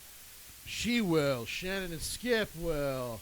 They Yeah. like Fox Sports literally Everybody has does. their people promoted all the time. So I- it's I still loved it during the football season. It was Yeah. like the one time all of a sudden Rey Mysterio was sitting in the I'm like, holy crap, Rey and Mysterio was there. And Sadly, Ray was there to root for San Diego while Minnesota beat the crap out of them. But but still, that's nor here he nor there. was there. But no, Oh it's my just, God. It's just, folks, we're going to transition into now some fun stuff a la WrestleMania. But it's like, folks, I just want to point this out. This is my final thought here. You guys have been boasting for almost 2 years. You've been better. Look at the numbers. We're the sole survivor. These are all things that have been said and documented. so stupid. It's not a more consistent show. In fact, the Lounge, surprisingly, because this was built up as the big week with Stand Deliver, all this other Yeah. stuff, the Lounge has turned around to where all of a sudden people who were like so anti-WWE, they were like, screw SmackDown, screw Raw. NXT's probably just another, redheaded stepchild of the same stuff. Folks, if you watch the shows, it is a more consistent booking, Yes, it but is. not only that, it's a different show every week. Dynamite, Yeah. I could literally talk about Dynamite 2 weeks in a row. It's going to be the same criticism because it's the same style of match. It's the same booking. Every Dynamite's the same Dynamite. Yep. They don't even, and here's the thing. I bet you this Wednesday on Dynamite, there's not even going to be a repeat of the Arcade Anarchy. No one's going to mention it. Miro and Kip will be doing something else. The Best Friends will be doing something else. And it's like, they're not consistent, but yet they give me the same show. How is that possible? I don't know, but they do it every week. NXT, yes, it's a bit of a slower build. Yes, there's this, there's that. NXT is a better show. Yes. But here's the deal. It's been that way from the get-go. Hell, NXT's been better than Raw for the last few years. Like NXT is just better. They But put on a everybody wants wonderful to show. sit there and tell me that NXT is not better than AEW Dynamite. And I'm That's like, ridiculous. you're not watching, Yeah, you're clearly not watching. or you're, unlike me and Jesse and Leroy, you're going into it immediately hating NXT and you don't want to like Just it. because it says WWE, probably. Yeah. I don't care how much you hate Vince. If you actually love wrestling and you give the shows a chance, this is why. Why am I the guy that usually can defend stuff on it? Because I like to try, even though, like I say, they make it harder and harder to do. Well, but you're not defending Dynamite anymore, but you're defending the shows that the Elite doesn't have a hand in. Yeah, You're that's true. not That's you're true. not defending Dynamite anymore. You're defending no, I Dark don't. and Elevation. Which are better shows, by the way. Watch YouTube. Yeah, I said I as I told you before, I The enjoy worst those. nightmare, Yeah. and But- this is not a Cody Rhodes quote. Too many matches. There can be a lot, and it can feel like a lot. I guess I don't mind because it almost feels like, remember the old boxing match, like pay-per-views that HBO used to kind of The do big back in boxing the Oh, yeah. cards, yeah. And, like, they would have like 7 or 8 matches before you got to the main Yeah, event. You might not even watch them all. The biggest nightmare that could Yeah. happen in Jesse's life, and no, that's not a quote from the Nightmare family. The biggest hope not. nightmare that could happen to Jesse is what Jesse's been predicting, that Tony Khan already purchased Impact, and they're going to become the second show on TNT. Because Jesse's going to be like, you just killed Impact again. One of the best things going in the last 4 years. You just He stabbed it killed again with a big knife. Right. Speaking of stabbing Jesse in the heart, Jesse, how about that new IWGP Heavyweight title? Oh. I'm just going to give you the floor on this one because It does we've look- been off for 2 weeks, and I was It like, looks kind of Here's the deal. I was actually really Weird. happy that Leroy and Jesse didn't do the show without me last Sunday because I ended up being busy, and I apologize. No, it's all- for it's that. all Hey, good. no, that's all right. I wanted to be here live for Jesse's first idea of that belt because You here's know the what? deal. I'm going to let Leroy I speak know what they were going first, for. and then I'm going to go in. Leroy, okay, Jesse. I'm not Jesse, sure just what they were going for. If you look closely, it looks like they were going for a crown, the king type of. Okay. If you look closely, it looks like it, but if you look even closer, it looks like the Divas Championship. And that's the bad part. Somebody put the Divas Champions, and then had it next to each other. I was like, oh crap! It does. Yeah, it's just. I'm not sure on the design. Maybe they should have thought about it a little bit more. No, they shouldn't have thought Or about they it. They should shouldn't have have just left the changed IWGP Heavyweight title the way it was. I don't know. I it was mean- gorgeous. The belt was the most beautiful thing in wrestling. Next to, well, let's be honest here, folks. When Becky comes back, she's gonna have that, pregnant body. Holy smokes, we all gonna like that a little bit. But I like my mom bods. right.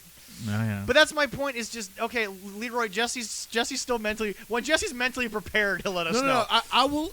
I'll let you speak your opinion on it because I have to go in because I have finally caught up Okay. and I have finally seen the damn thing. All right. So if you have an opinion, Yeah, please speak, Leroy. But hold on, Leroy. Okay. We'll let you speak. I want to set this up. We'll let you speak, but then before you go, Jesse, please point at me because I would like to point something out before you go, if you will. Okay. Okay, Leroy. Okay. I digress. Well, I said, I mean, it's not a bad looking belt. I don't think. I mean, with kind of style, but I did enjoy the original style, the way it was. I like that one better. Yeah, Yes. and when people put a picture of that against the Divas champ, and God, it looks like they just cleared the paint off, put Kota gold on Ibushi's it. face was just like, and- really? And yeah, the look Really? on his face is like, yeah, they could have done better. Yeah. Maybe they will. Even if you took the old design and just maybe gave it a little bit of a fine tune, Yeah, maybe something like like a that. polish or something. I mean, It would have been better, but Are you ready? you're chomping at the bit. Hold You on, hold are on. ready. Okay, Zach, Jesse. go for Jesse, it. Jesse, before you ahead. go in, there's a bit of information that you can't leave out of your rant. Okay. They destroyed the IWGP Intercontinental Oh, I Championship know. to make this. I know. Jesse, please go. Why would you do this to me, Japan? You are the constant beauty I should've in put my the headphones wrestling on. world. You are my constant beauty. You have betrayed us. Why? It is the Divas Championship. It is. It is. They got lazy. They got extremely lazy. This is a company that talks about honor. Well, you've hurt my honor, New Japan, and there's a reason why the Gaijin fans and hell, half of your Japan fans are mad at you right now. Why? Why? You know what? If you didn't want the Intercontinental Championship anymore, which you shouldn't have destroyed, I would have bought it for $1 million. I don't know how I would have got the $1 million. Well, but I would've stole it. WWE, when they got rid of belts, they sometimes just literally took the belt away, and then it was never mentioned on television. Hornswoggle was the last original cruiserweight no. champion. Japan believes you have to get rid of it completely. It must be destroyed. Which is fine. WWE's done the same thing, but why? This Dude, your champion hates the belt.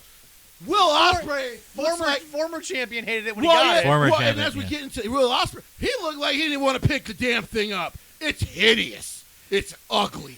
That is not a The championship. Rev I wanna Pro win. belt looks better than the New This- Japan and Heavyweight they should Championship. feel ashamed. This is why I have to get the streaming video Yes. up so we can record Yes. this, so we can see how passionate this gentleman is here, Oh my God. and everybody would be. Oh my! So I'm Everybody. watching by would the way, love you to congratulations, Will Ospreay. You are a deserving champion, even if people aren't sure you should have won this quickly. I'm actually okay with it. Well, don't they always kind of give new champions a short reign? Isn't that kind of their deal? That is Yeah. what they'll do. But if it gets over, then he'll keep the championship. Yeah, longer. yeah. That's kind of Yeah, how they go about it. yeah. But I don't. Gato, Mr. I want to say Takakura, something like that. I'm sorry, sir, if I'm pronouncing your name wrong. I don't understand why you would put this ugly ass championship on one of the biggest nights of the year for New Japan Pro Wrestling. I hate you for this. You hurt me. You hurt my heart. You hurt New Japan's hearts. You know, New Japan Gaijin fans' hearts. You hurt New Japan fans' hearts. Why would you do this? It's the Divas Championship, people. That's what it is. It's just a bigger form of it. And what hurts, and when I think AEW has a better looking world championship now. Why would you make me say that and not make me want to kill myself? I also commit seppuku. Why? I also think what I think hurts the most is when you go back and you listen to what King Switch was willing to do, which in his mind was that meant I have to defend in 2 divisions. The fact that he was willing to maybe twice in one night defend that belt, to think that you could have easily given it to King Switch, had him lose the Intercontinental, but then keep the IWGP Heavyweight. I mean, you had options here. Unfortunately for New Japan, Was it too many belts? Was that the problem?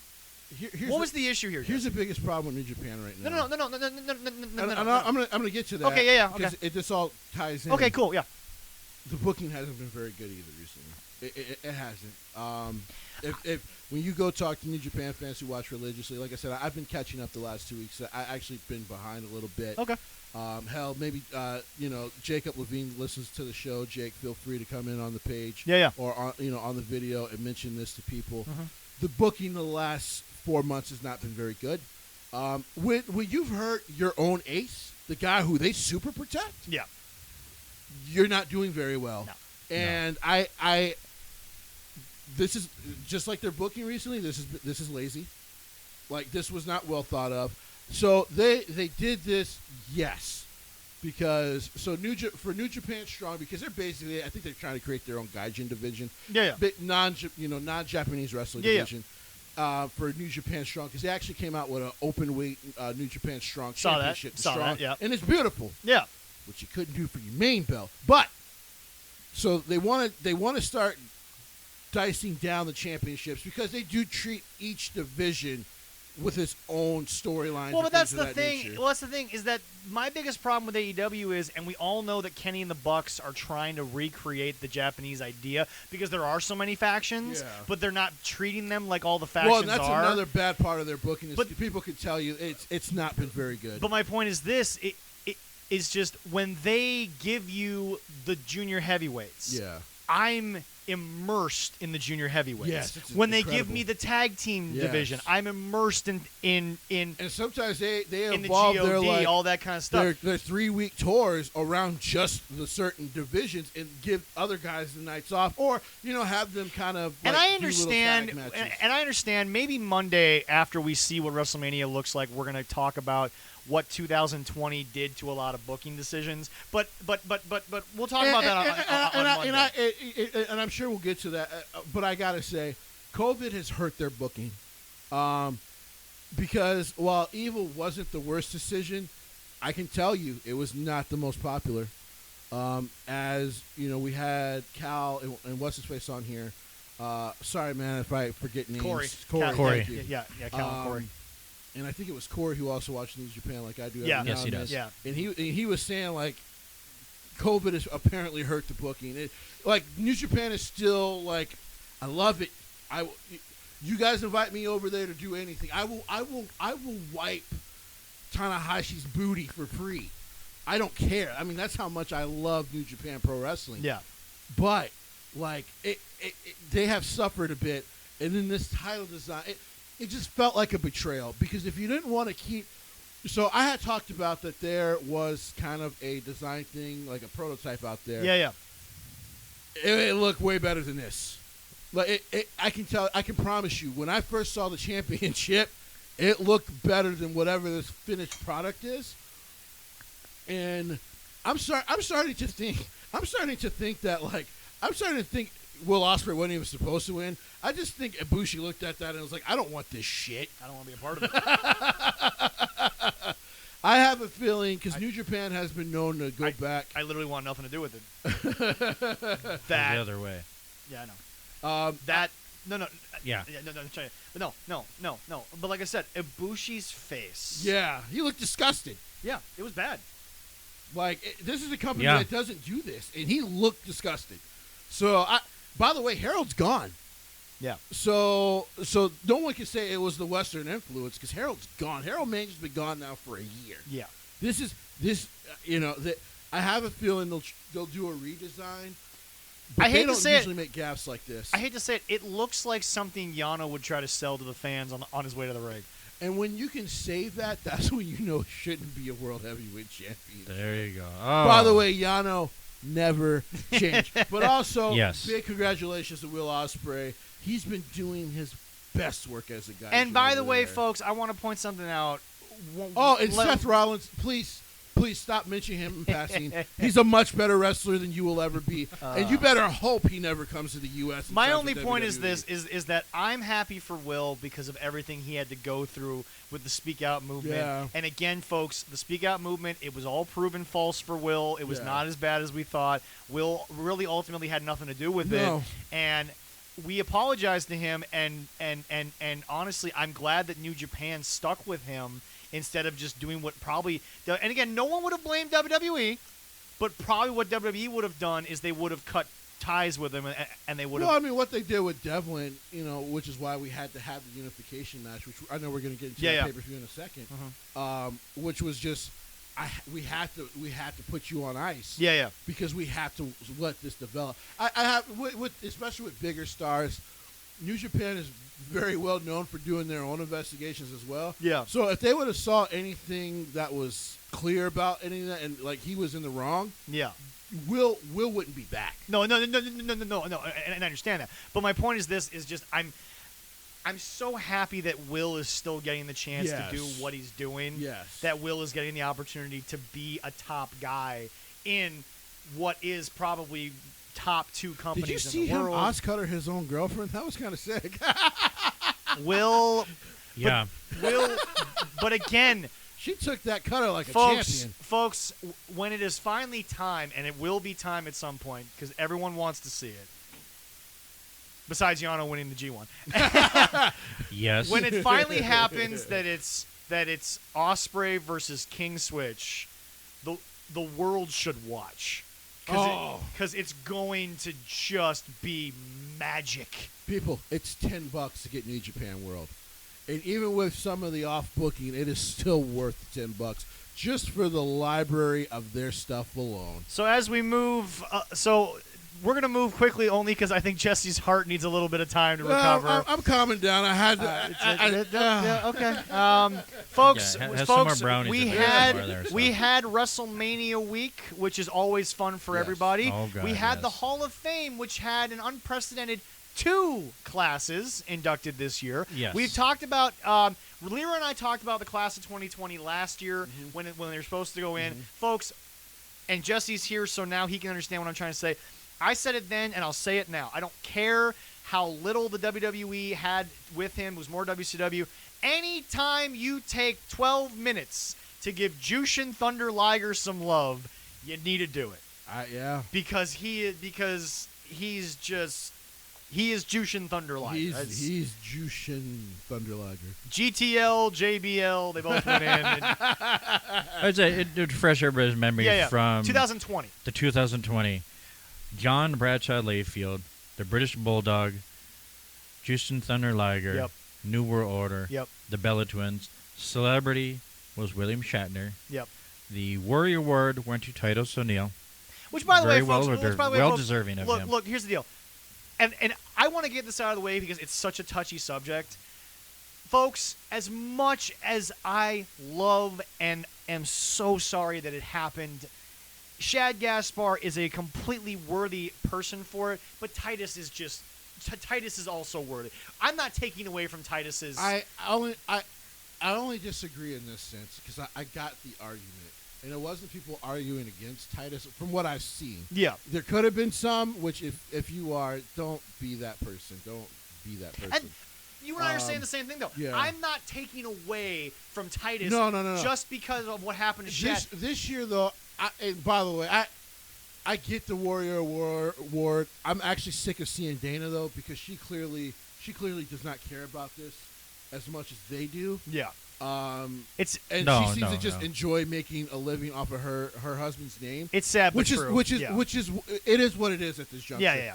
But this year they should have, for this double induction, I think they could have added Shad.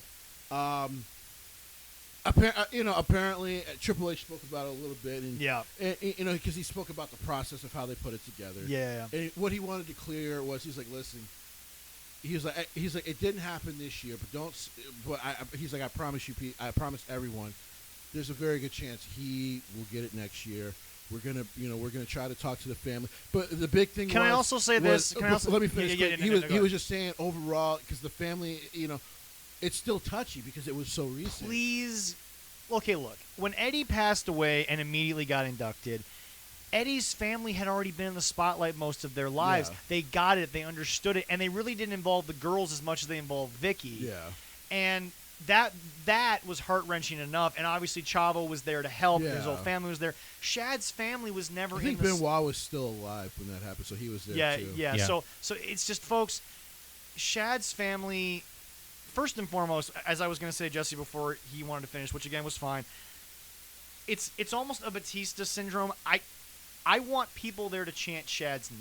Yeah. I don't want pumped in crowd noise. I don't want the Thunderdome. I want Shad to be respected for the man he was in front of a live audience. So if, like Triple H said, it's not a no, it's a when. Yeah. And because I know JTG was originally, he took it really hard when he didn't get the award, and I believe it was Paul Heyman who said that Paul and a couple others had reached out to JTG, like, listen, if we can get the family together, we want to honor Shad. Oh, more yeah, than yeah, what we did. 'Cause yeah. they put together the beautiful video Yes. package. Oh, yeah. Dedicated Which, a by the couple of way, shows to him. they didn't do that much. No, People no. have to understand, Shad got something that really not too often a lot of people get. And, No, and it's really, true. one, because he didn't leave the company on bad terms. If he No. ever wanted to return, they could have always went back. Oh, yeah. And two, the way he went, of course they feel like he's an actual hero. Oh, God. But 100%. I Yes. understand on Triple H and Stephanie's behalf, and because they're family people as well. People Oh. remember, they have kids. Yeah. What they don't want to do is like, well, we want to do this because it's the right time. But if the family doesn't feel it's the right time, then don't push them into it. And that's the thing that I think, fan is short for fanatic. Yes. We can't forget that, and we Yeah. have to acknowledge that. But at the same time, if Shad's family is not ready to stand up there and accept an award, and ultimately accept that their husband and father is not coming home, who are we to judge? Yeah. Who are we to? It could take 5-6 years. I don't care. He's well deserving. He's gonna get it. I like I said, and I got a very good feeling from all the comments from the higher ups, including Vince McMahon himself. Yeah.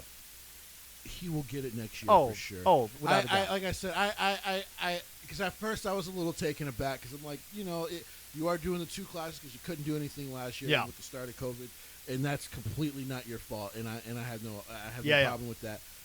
But I thought, like, you know what, if you're gonna do this, if the family's okay with it, then be like, listen, we're gonna, everything's gonna be taken care of financially. We're gonna come feed you, come hang out at WrestleMania, because the fans are gonna come give you love. Yes.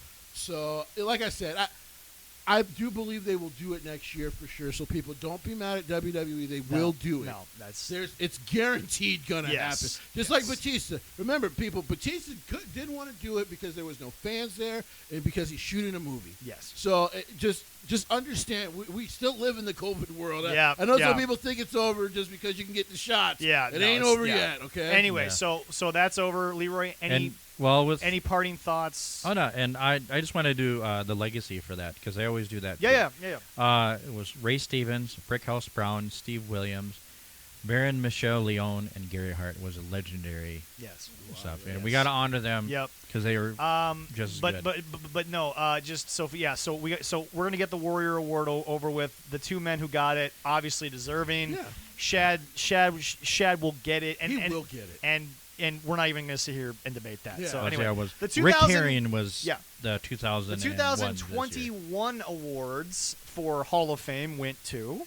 We got Rob Van Dam, the Great Khali. Before you finish, because I got the chance to kind of watch it on replay. This is the one that Peacock put up right away, by the way. Yeah.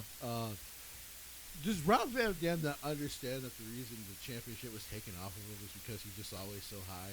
So he's accepting his award, and I'm listening to. By the way, why did he bring that fake big booty bitch with him? Anyway, I digress. That's his wife. So That's his wife. I don't That's know his- why. yeah. That would have so been nice eye he candy. brings the ex-porn star with, and I'm watching him, and I'm like, Rob, dude, you're almost 50, man. You got to stop acting like the same 25-year-old from ECW at some point. And I love Rob. He But that's deserved to Rob get at it. this point. know, I mean, but it was just like that's bro, and I Rob. want to think like, yeah, bro.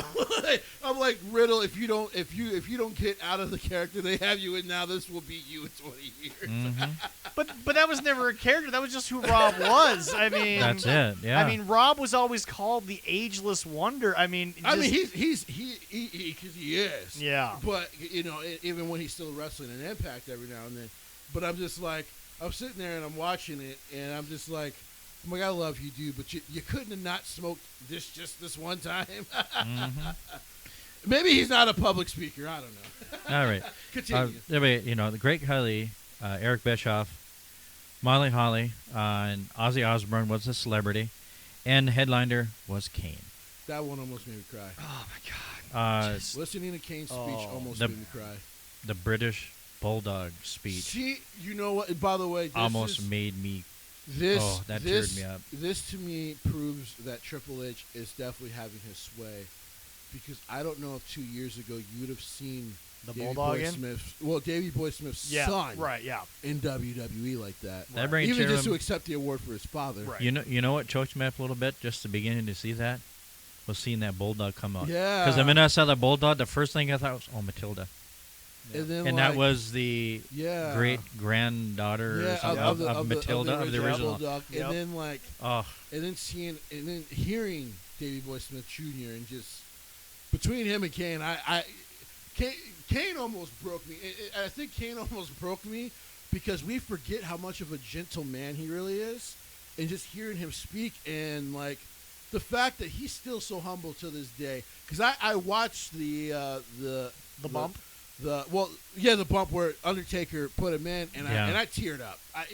yeah, me too. Because these are guys who've known each other for 30 years. They're basically brothers. Oh yeah. And No question. watching his induction, it dawned on me you know what? Well, there's a good chance we'll never see Kane again, and we'll never see anything like Kane because they keep fucking up the Fiend. But we'll never see anything like Kane No. ever again. No. So and it just and then all the memories I've seen him in Royal Rumbles live. I've seen him at pay-per-views Oh, yeah. live. I got to meet the man in Minneapolis about a month, 2 months before the Eddie tragedy. Yeah. And I got to meet him in Minneapolis, and like I said, it only dawned to me how sweet he was. Let me come over because I was scared of shit. Oh, yeah. Because he was still wearing the mask, but he kind of had regular clothes on. Yeah. Yeah. And my uncle was like, "Hey, listen, because he worked for the Target Center for years. He's like, let's go talk to Kane." Yeah. And I'm like, Uncle, he'll kill me. And then we go over there, and he couldn't have been kinder. And to know that that's just who that man is, you deserve it, Kane. They you cut the deserve it. speeches a little short. I get it. Yeah. But again, accepting the world that we live in, we don't want people out there very Yes. long. It is what it is. But folks, Plus, this was taped, so it was probably yeah, edited yeah, shorter. folks, Yeah. folks. I hate to say it, the people that got in, they all made their marks in WWE. They all deserve it in WWE, and Oh, Eric just deserved it, period. oh yeah, Well, love him or hate him, Eric's impact on the wrestling business is all time. and I, which I didn't know, is he started in Minnesota. Yeah. Yeah. With Yeah. with Vern. Yep. I'm like, Yeah. that's where he learned to cut his teeth. I was like, oh damn, he Yep. learned from the best. Yeah. Yeah. And I love that Molly. Still love our girl Molly Wasn't it Holly. nice to see the Minnesota girl. Oh God, I'm Molly- so Molly so Holly, excited. Molly Holly, wrong era of wrestling. Yes. Can you imagine Molly Holly Prime versus Sasha versus Becky versus Charlotte Oh my versus God. Bailey? Molly Holly as the heel versus Bailey Yeah. as a face. Yeah. My Yeah. God. Oh, the All right, matches. and that's before they had the legacy. Dick Bruiser, Pez Welty, Buzz Sawyer, Yep. Paul Bosch, and Ethel Johnson. I know I heard later on that they made a mistake with the video. Yeah. and everything, but they did honor her Yes. being the first black Yeah. wrestler, and she was young and she was good. Yeah. I mean, She was very good. and I was like, I knew who she was from watching Dark Side about Right. Fabulous Moolah. Yeah. That's where I first time I heard about Yeah. her too. So I was Yeah. like, yeah, they did justice. I mean, they'll So- fix it. Yeah, but no, yeah, well, you know, yeah, it is we what all it make is. mistakes. So. All right, so moving on to the week after the Hall of Fame, there was actually even before the Hall of Fame, there was the Go Home Raw, which I thought was not terrible. I thought it was No, they did a good job. I thought it was a good way to go home with the Raw. I think you're still seeing why Bobby Lashley needs a mouthpiece. I think Bobby's always lacked that ability to speak, and that's why MVP's been so great for him. They set things up pretty well. I gotta be honest. I'm starting to think I was wrong. So remember, I said when he got the championship that I believe that Drew taking a loss, My predictions were still Drew. but now I still have Drew. now, especially like Yeah. the breaking up of the Hurt business. Yeah. And I think Here's Drew's the deal. getting Here's the deal. championship I back. still think it's Drew, but if they don't do it, I ain't gonna be mad. Well, what I'm saying is, I picked Bobby at first, but watching the last 2 weeks, I've been like, okay, I think they are accidentally making it clear that they're probably putting the championship back. Well, on. I said I was watching the bump Yeah. before, Yep. and Yep. that's the one thing a couple of them said. It doesn't matter, and they said about 2 matches with Bobby and Drew, and also with Bianca and Sasha.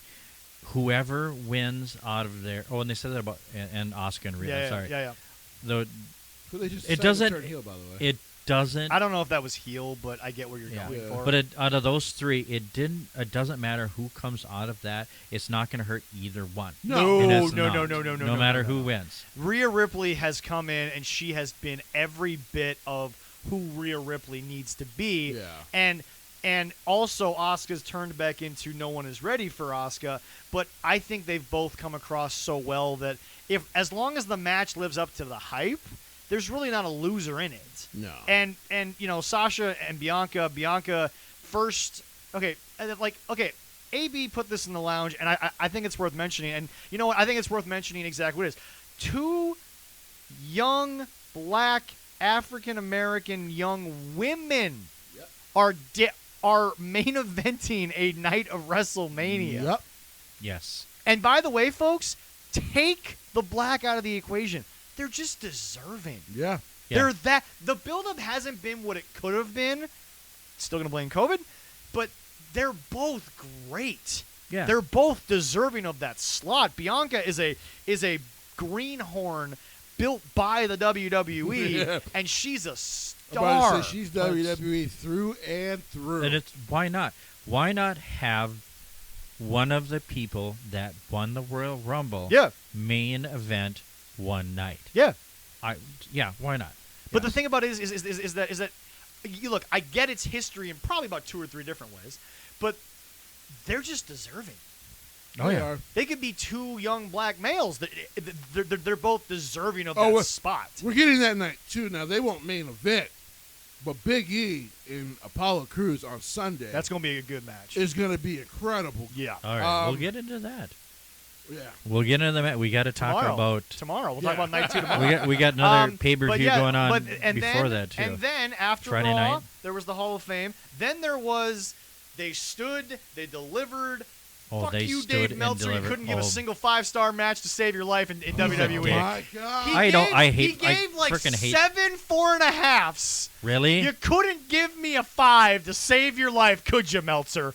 Nope, because there wasn't the Young Bucks. Night 1, I'm not even shitting you. Night 1, he gave like the first 4 matches all 4.5. Really?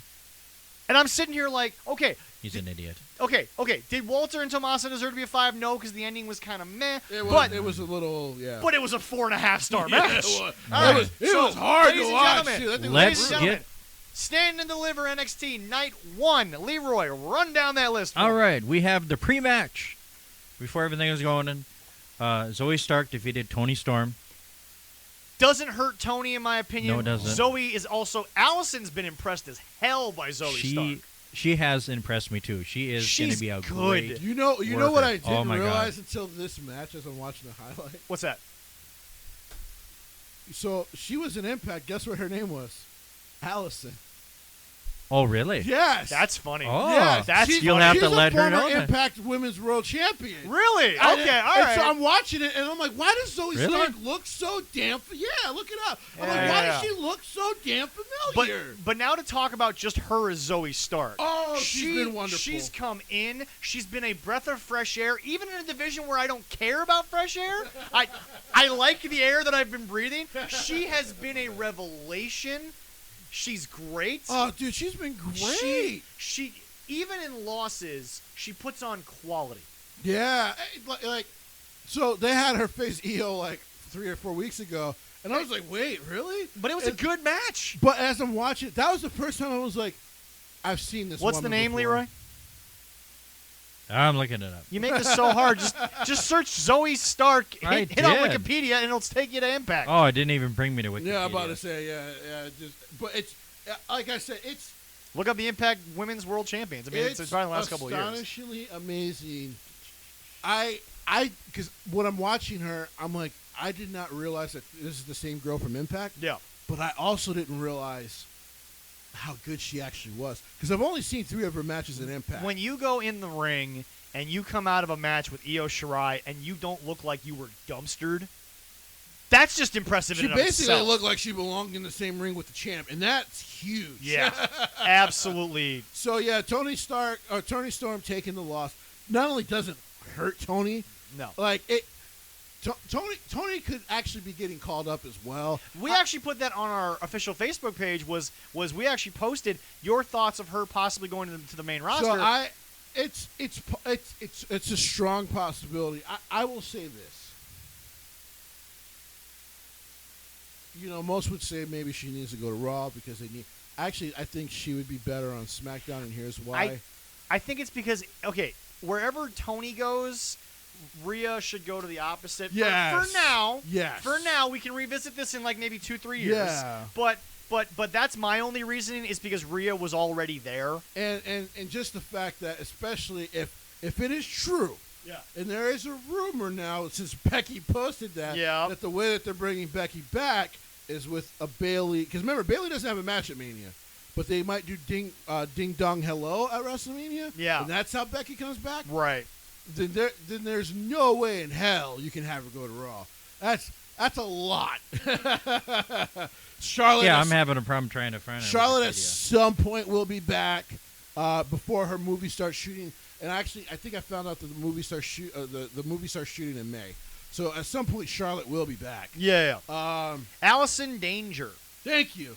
Nope. Nope, not her. Nope. That was her No, trainer. the trainer. Oh, okay. That was her trainer. No, she didn't have anything saying that she was on a different persona. So let me see. So I've already got this. Ryan debuted losing to Taya Valkyrie. Yeah, she she fought against Tyre Valkyrie. I think she was going by her actual name, which Yeah. is I think it's Lacey Ryan. yes, you're right. It's Lacey Ryan. Yeah. She Yeah. was trained by She was trained. Allison Danger. Allison yeah. Danger. All right. Well, so, yeah, no, and- she- so she anyway, went against So anyway, Tyra- back to your point.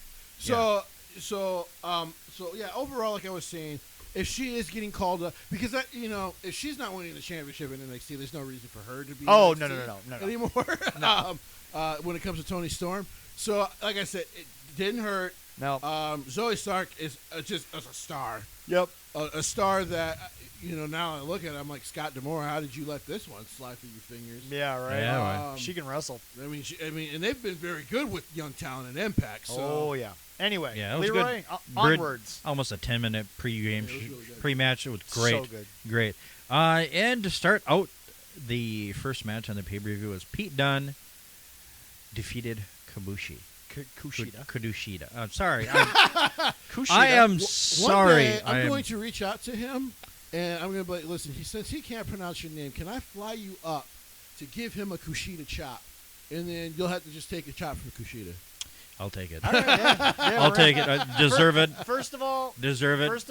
I mean, need medical help afterwards, but I'll take the it. Oh, yeah, very you will. first thing I said when I heard Pete's music was, God damn it, they're starting with this. I feel bad for whoever the second match is after having you're opening the show with this? Yeah. Yes. These are two of the best in the damn world, Yeah. folks. Like, god damn. Yeah, That was This is a Mox Box rule in a good way, only because you don't really need to talk about it. Just the name alone, you knew you were going to get quality. oh yeah, There was no way Great that this match. could be bad. oh yeah. great match. It had me on the edge of my seat. Little short. Yeah. Was maybe my only criticism, but other than that, god damn did I love it. 10:40. Little short. That's how long it was. You could have given them maybe 2 more minutes. I'm not surprised though because it was on USA. So Yeah, it was- yeah. When they do these, I always expect the matches to feel a little shorter. Yeah, no, yeah, that makes Well, sense. they had a little bit bigger match. The next one after was the 6-man gauntlet eliminator match, and that was 23 minutes. And I actually enjoyed it. LA Knight did exactly what he was supposed to do, which is he's Yeah. supposed to come in and he's not supposed to make. And again, he's the prime example, the Eli Drake character of he's supposed to come in, he's supposed to tell you he's big time, but not necessarily get it right away, type of situation. Also, again, you made Bronson look great. Everyone, star of the match though was Isaiah Swerve Scott. He was Yes. he was he was the Shinsuke Nakamura of that gauntlet, and it was great. Loved it. He outperformed. Leon Ruff is playing his role great. Oh yeah. Oh, I yeah. mean, just everybody in that match was great. Yeah, the bump in his for his push, basically, when he won the Match over Gargano. the North American Championship. Yeah. I've always said I was interested to see what they would do because I knew he wouldn't last long as a champion, Yeah. and it has worked very, very. Oh yeah, well. no. Oh, you know. Yeah. I mean, it's like, what are people going to complain about? Leon Ruff is not presented as the champion, but he's presented as a star. I'm not Yeah. saying Leon Ruff's a joke. No. Yeah. So I was very happy with Bronson Reed winning. Oh yeah. And I then was shocked. Here's why. Did you have Knight? No, Okay, I had Dexter Loomis. that's fair. yeah, Because I swore up and down. I'm like, they've been lingering this damn story with him and Johnny Gargano. People don't realize it's been close to a year. That's true. maybe soon he'll but be next. but Yeah. once we get to night 2, we can maybe talk a little bit Yeah. more about where we're going in the Yeah. future. Yeah. The next one, unfortunately, how they ended, but Walter beating Tommaso Ciampa. I The mean, only issue with this match was the ending. yeah, the ending. I was But kind at of the like, same time, what? I can also justify the ending because a Walter chop just hurts. Oh my! God. It's just I was It- in pain watching. he that broke match. the Oh damn my announce God. table, people. But with also, his hand. but also the reason why I can justify it, they just beat the hell out of each other. They I'm did. not saying that it was the level of Walter versus Dragunov, but oh god, did it hurt. It was It very. hurt to watch. I was gonna say it just hurt to watch. Yeah, Yeah. that was a good 16-minute match. Oh god. Definitely worth every minute of that. Every second of it. By the way, Alright. they didn't need a stipulation to beat the hell out of each No. other. No, they did not. God. You don't need no disqualification booking here. You just literally need two guys to be like, we're gonna punch each other a lot. All right. It was stiff and it was good. Then it was the triple threat for the tag team with MSK, Grizzled Young Veterans, and Legado del Fantasma. My only MSK my, pulling off the my win. literal only criticism. Yeah. Is how he just pronounced grizzled young veterans soon to be, I mean, not tonight, but soon to be recognized as NXT Tag Team Champions. Now continue. Thank you. Okay. No, my only criticism was it got a little long at the end. That's the A little bit, only yeah. I would say if you cut 2 minutes off that time, that match was 5-star all day. Yeah, I was happy MSK got the win. You know, Oh, it was great. Yeah, they I was so happy they about that. are they are so good. They deserve it. There we go. Rocket to the moon. Yes. That is what they have done with Yes. this young team. And he they was like, where are you going with this, Jesse? I was like, what the heck? And Triple H said, it was funny because when Cameron they were Grimes brought there. in, I was like, there's no way in hell they're going to win the tag team championships. And then Just- they won the whole tournament. Then and they were won the like, whole. God I'm like, damn. yo, Triple H is like, yo, I love these guys. he just had Put a him Cameron straight to the Grimes moon. moment there. That's Yeah, all. that's- To the moon. To the moon. I just wish he had Cameron Grimes' money. Anyway, Oh, yeah. I would love to have Cameron. Oh yeah. All right. And so good. But going back to this tag team last, match, but hold on, oh, sorry. all three tag teams phenomenal. Oh, Yes. of course. Great match. Oh my Legato God. looks exactly as they should. Yes. MSK, they are the best tag team in NXT. Can't wait to see where they go with this. Grizzled Young Veterans, once again, I understand it's always in defeat, but they always look so good. They do. always look. Oh, yeah. They might be my favorite heel tag team right now over FTR, because FTR is used as jokes We're not even getting back into even that. more than they were as the Revival. But we're we'll not talk- getting back into that. yes. Anyway, All go right. on, Leroy. And then we to the main event for the NXT Women's Championship, and with the new NXT Women's Champion Raquel Gonzalez beating this Oh match, my God! fuck you, Meltzer. It was 5 stars all day. It was 6 stars. It should have been. As a matter of fact, I'll add a 7th. We're New Japaning this. We're gonna match. go 1 through 10. We're gonna get a You know- frickin- No, We're gonna do a number 9. No. Meltzer said the scale goes to infinity. He Oh, said does that. it? Oh, does motherfucker. it? According So to I'm Meltzer, thinking like We're going a couple 900 billion, 999. I'm doing a couple below This- infinity on that one. This Yes. match was everything. And here's the deal. This match was not only everything for me, because I'm always the guy who's like, give me the story. This match was everything for a story lover, for a beatdown lover, for a match lover. Yeah. Folks, this match was damn near perfection. Yes. I understand perfect is so hard to achieve. Yeah.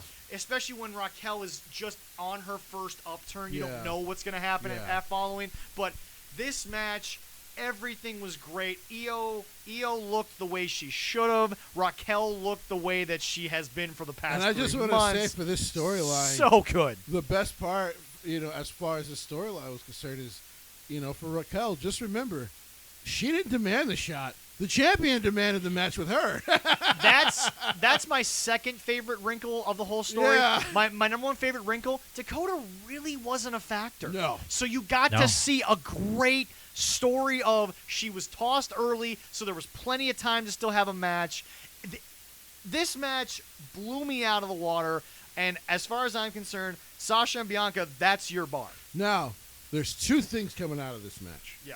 One, I just have to assume, and I don't want to be an asshole, but I have to assume Io's gone. Io's going to the main roster. Possibly. You put her on SmackDown, I think that'd be great.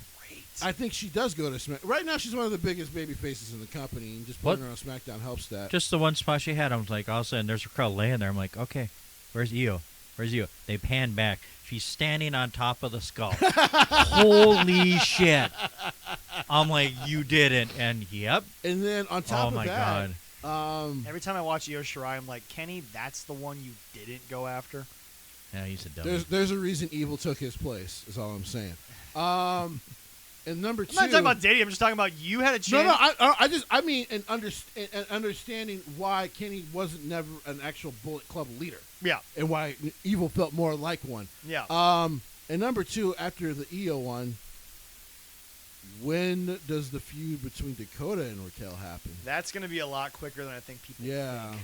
It might be, yeah. That's going to be a lot quicker than people think. And I just want to point out that, once again, Io, anything she touches turns to gold, in my on top opinion. of the fact that, guess what? Tegan Knox is almost healthy again. True. Mhm. We're getting there. Oh, yeah. Yeah. Great first night. Loved it. Absolutely Oh, God. loved it. Just, I gave it 4 out of 5 because, like I said, I can't Yep. do a 5 with the ending of Tommaso and Walter. Little rough like the match was. Yeah. Yeah. But then I also said I think the tag team match went long, and for me, if you're a 5-star show, you got to have a criticism that I can't poke a hole in, and I poked a hole in the ending and obviously the length of the match. But anyway, no, night 1 was phenomenal. Good luck living up to that. Night 2, though, They did it good. Okay. They did it. Pre-match, first night is for future number contendership for a tag title. Yep. Killian Dane and Drake Maverick. I beat love that dynamic. Breezango. I love that tag team. It is so They are much fun to watch. They are fun. They are just, and you know what? It seems like Killian is going with it. It seems like he's enjoying himself, and it's just, oh God, I love it so. Yeah. Great match, and they have they have announced when they're going to have the title shot. Yeah. But eventually, next couple weeks, probably on. It's probably on going to be Tuesday. fairly soon for MSK. Probably because on I'm sure Tuesday. MSK is moving on to Grizzled Young Veterans at some point. Yeah. Oh yeah, they'll have to do it. I get that. All right, then to start out the show, we have the cruiserweight unification. I said the same thing night 2 that I said night 1. Holy shit! Good luck following this match. I know. I was too. like, oh my god, they're putting this on Holy- You know what first. was the most amazing part about this? What's that? These are two smaller guys, so you think in a ladder match you're going to fly a lot. Nope. it was stiff. It was. They were They beat stiff. the crap out of each other for about 20 minutes. You had British Strong Style versus Lucha Libre, Oh my and god! it was stiff. like they the beat It the was. crap out the of I- each final other. bump by Devlin. Oh my god! Yeah, I did like how Santos came out, Oh, his wow. entrance. Yeah. That was great. Oh yeah, some of the The only thing that I had a problem Oh. with is where Dakota was the right amount of interference. This was maybe a little too much, especially since you waited so late in the match. Yeah. yeah.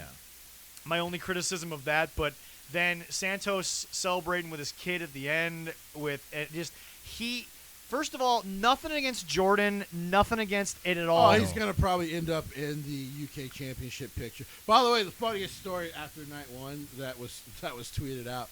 Apparently, only 2 hours after the show, Walter got on a flight to go back to the UK, so he could be there, so they could tape NXT UK. Yeah, well, it's gotta do. You gotta want to do. work like a champion, Wow. kid? That's how you work like a champion. I'm like, dude, you know you didn't sleep on. I mean, this is like a 5-hour flight, but you didn't sleep. I mean, you and Tommaso beat each other pretty damn good. Like, You ain't sleeping with those bruises. Guys, Anyway, tough Leroy, limits. what was All right. after the Next- So yeah, ladder match, great, Yeah. loved it. Oh. Little too much interference, but I get it. Santos is not ready to officially be taken down. Yeah, I So. said, oh, me and Evan enjoy that. It's like the Nobody bumps. went through a table. I know. I know. No, we didn't go. Unfortunately, no tables, but no. got some dang good bumps. Oh my god. Ooh. Oh, I could feel the pain. Yep. All right. Next was for the NXT Women's Tag Team Championship. Ember Moon and Shotzi took care of and defeated The Way. It wasn't bad. Not bad at all. I was actually shocked at this. You were shocked at the ending? I was just shocked who won. Oh, you Because thought The Way I would actually take thought it? the way we're winning Yeah, same. because I had a feeling about I that, swore too. in my head. Well, regardless of who, if you know, If what- Johnny defended, yeah. I'm yeah. like, well, because I'm like Johnny's losing. Right, yeah, fair. We'll get to that in a second. Usually, but when fair. Johnny loses, the women win. Right, yeah. Yeah, no, if they would have won, oh yeah. So when they lost, I was like, oh, well, damn, is Johnny winning? This match, you got to see everything that I think Shotzi and Ember are capable of, which is a lot. Shotzi's got to take a few less stupid bumps. That jump through the ropes was a little much. I Yeah. thought she damn near broke her neck. But No. Let's make this very serious. Shotzi, you really have to stop doing some of these damn bumps. You won't have a long career if you keep no. that up. Once again, I think you got to see that Indy Hartwell can be something with a little more fine tuning. You got to see Yes. that Candice LeRae is as good as everyone says that she Her is. with Oh, she Candace is works beautiful. because I don't know. And I'm being honest, and this is not a sexist criticism. No, yeah. I don't know what Indy Hartwell's ceiling is. And personally, I don't even think it's that high. So Okay. it's one of those things where it actually works very well for her to work with the way, because having Candice LeRae is a world-class women's wrestler, period. Oh, yeah. Used to be one of the top wrestlers in the world. Yeah. So like, I was, like I said, I was just shocked at who won. Yeah, exactly. There Next you go. match. All By the way, right, the Eclipse next is the match most is beautiful the North American Championship, where Johnny Gargano successfully defended against Bronson Reed. Johnny looked great as the heel, and it was just enough interference where it wasn't egregious from Austin Theory. And honestly, this is another scenario. Bronson didn't look bad No. in a loss at all. No. It's just Bronson's come a long way for me. I think that Bronson has a very high ceiling. Oh yeah. I think you can do a lot with him, and like I said, I just don't think we're ready for someone to beat Johnny, and that's why I said, going back to your point about Dexter Lumis not winning, is there's still a chance that Dexter Lumis can take the belt off Maybe. him, but you gave Bronson a chance to be a spectacle. He is clearly a spectacle, and it wasn't bad. No, Neither guy looked horrible Great coming match. out of Like I this. said, I'm just shocked because they've been circling this Dexter and Johnny thing for, like I said, it's been close to a year. off Close and to it, yeah. on. So Yeah. All right. All right, next was the NXT Championship match. Oh, where God, was this good? that was a damn good match, and as everybody knows and knew, NXT champion Karrion Kross. Karrion, I think it showed two things in this match. One, he's a hell of a powerhouse. And number two, Scarlett is the real star in the sense that I don't know, because the video package to me, I don't know how much Kross should have been talking. Not that I don't think that Kross is at Khali level of inability to cut a promo. There's not a lot of people like Khali. But it's But, bro, what the hell? but it's clear to me that he does, and Gene made the comparison. He seems like a guy who would be running around in late 1999 WCW. I will say, Yeah. There's a little more to him, I think, but well, here's the thing. This is the best he's looked because his first run to me wasn't very good, and I think they hadn't. his first run was literally the beginning of COVID. So Well, Yeah. here's the thing though, and he got hurt, but like his first run with the company, period. Like when he first came in, yeah. I don't think it worked very well because he can do the squash matches, but he looks better as a performer when he's just technically whipping people's asses. Yes. That's when he looks best as a character. That's how he's always, even when he was Killer Kross in TNA. That's how he's always gotten over. he also didn't lose to Tessa Blanchard, but What does Yes. Finn do next? NXT UK take the belt off of Walter. Walter. But then after that, what does he do next? He wrestles in the UK for a while. Because here's the thing. Yeah. I get why he went back down to NXT. Yeah. I understood it. And I'm like, you know what? For a year or two, it'll work. For a year or two. Right. But then you're going to go through the kind of matches you should get through. Yeah. And at some point, I don't know if it's him, Sean, Paul, and Vince need to sit in a room and go, how did we fail the first time? Because we have to bring you back. Well, they at some failed the point. first time because of A, the injury, but then B, they brought him back and they tried to make him into something that he's not. If you literally just let him be the prince, Yeah. you have money written all Yeah. over him. And as far as I'm concerned, call me crazy. Look, people steal ideas all the time. Bring him up, give him a faction. It'll work. He'll make it work. Yeah, he'll make it work. Give him some heavies. Hell, call Gallows and Anderson back. Be like, hey, we screwed up. Here's a mill. Well, I don't know if you're getting them back because they'll be in New Japan at some point soon. That's fair. Yeah. But I would call them boys in Saudi Arabia that you let go way too soon. The brothers. Indoshir? No. That was the Indian. The ones that were with Seth Rollins for a while. And Paul. And Oh, yeah. Okay, yeah. They were with Paul. the Authority of Pain or whatever. The Pain of Authority. Authors of Pain. Authors of Pain. AOP. AOP, yeah. I would give them a call. Hey, we screwed up. We're Yeah. going to bring you back. Well, because they couldn't stop getting hurt. That was the other problem. Well, but here's why. At some point, yes, he'll maybe take the championship off of Walter. yeah. He'll have a nice run over there in the UK. That'll be as long as this run is, probably about a year or two. Okay, yeah. He's got to go back to the main roster at some point. But the thing Yeah. about it is that if he comes back to the main roster, the only way it's going to work. is if he's the prince, and if It's not even that. You have to just say, fuck it, we're going to push him in the main picture. You just have to. He's Yeah. they got so scared because remember he was the persona's first too- ever Universal Yes. champion, and then he got hurt. But his and then Vince got persona, scared at that. but his persona is so much bigger than even the Intercontinental title. Oh, yeah. His persona, his overness, you can't put him on the mid card. No, Even if he's no, the no, top no, of the no, mid no, card, no. he's a main event guy. Yes. Yeah, he is. It's just you have to, if you're gonna bring him back to the main roster, just bite the bullet, say screw it, main event run. You Yeah. have to. Yes. Because he's too big for anything less. Yes, definitely. All right. All right, final match of the double main event. Are you sure of that night this two. was a match and not an Okay. unsanctioned fight? It was an unsanctioned match. That's what it's AEW. titled. 40 This is minutes. how you do lights out. This is how Hold on, you hold on. do Can you get the applause ready? Okay. Say that again. AEW. This is how you do the lights out unsanctioned match. It was, and by the way, two 2 ways it was better. And again, I'm not diminishing. 2 ways. I can name 10, but go for it. I'm not. All right. I'm not diminishing what Thunder Rosa and Britt Baker did. Oh, well, no, not them. Yeah. They were great.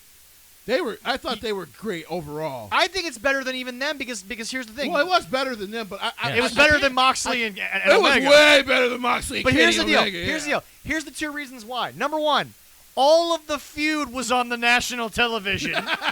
Number 1.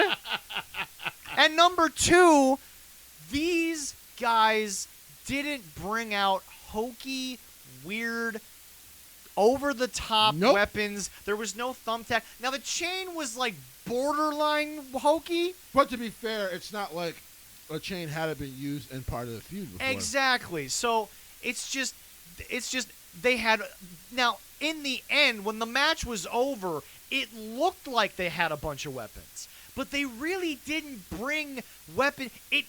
It wasn't like a bring your own weapons night at ECW where they're just grabbing shit like crazy. That was a real thing they had, by the way, folks. The fans just brought things, and Tommy Jr. was like, hey, it's a paddle oar. That'll work. It was a lot of fun, It though. was so Yeah. much fun to watch. Well, yes, fun to Kyle watch. O'Reilly beating Adam Cole.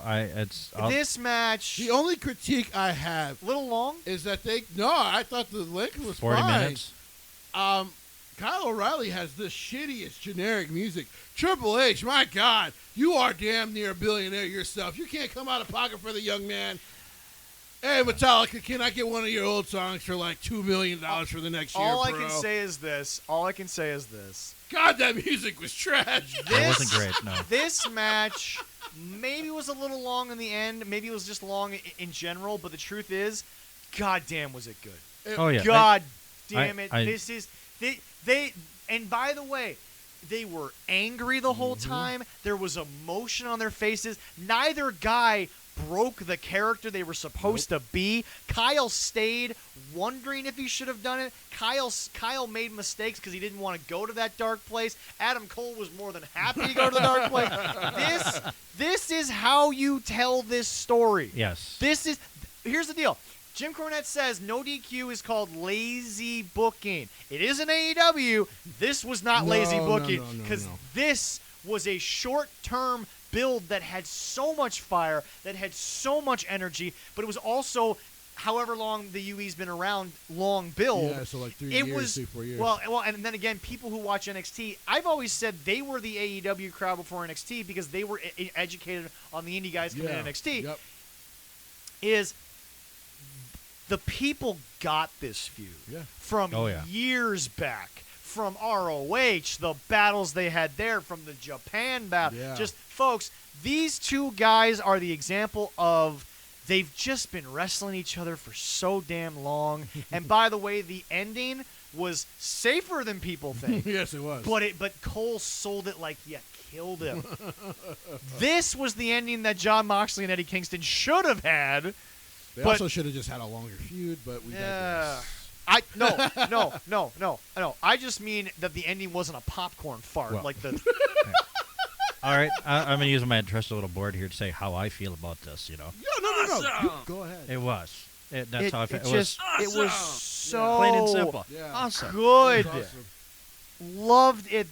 But again, hey, Jericho and Orange Cassidy, this is how you build a blood feud. And I gotta be honest. They hated each other. I gotta be honest.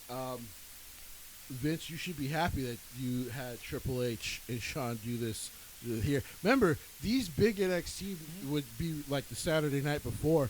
I don't know if you have any WrestleMania match to follow this a full 24 hours after. If this would have been a Saturday night and then the WrestleManias, you would have been like, dude, how does this main roster Be follow happy that? there was a SmackDown in between to try to sell a match. Because my God. Because it's just like Oh, what? yeah. Oh, yeah, definitely. This is great stuff, man. All right. Phenomenal Okay. It was so good. Loved it. Yes, I was Absolutely so happy. loved it. And by the way, should have been the main event. Glad they did it. Happy it 100%. Co-main The main event, event. they said right there, which is The main great. event's the last show on the card. That's the way we're Well, doing they did on it the as show, a co-main okay? event. So anyway, but no, it's just when I said to myself, please end it with this. God, did they do it right? And now NXT begins on Tuesday nights. NXT moves to Tuesdays, and Impact moves to Thursday. So you know who the real winner is? Impact. Us. Wrestling fans. Yes, we have a show. And by the Monday, way, ladies and Tuesday, gentlemen, Wednesday, Thursday, Friday. And by the way, ladies and gentlemen, for Yeah. those of you who are wondering, it was a small little husky Pomeranian. That's Taya Valkyrie. Yes. That's going to be Taya Valkyrie. But her name is Frankie. What is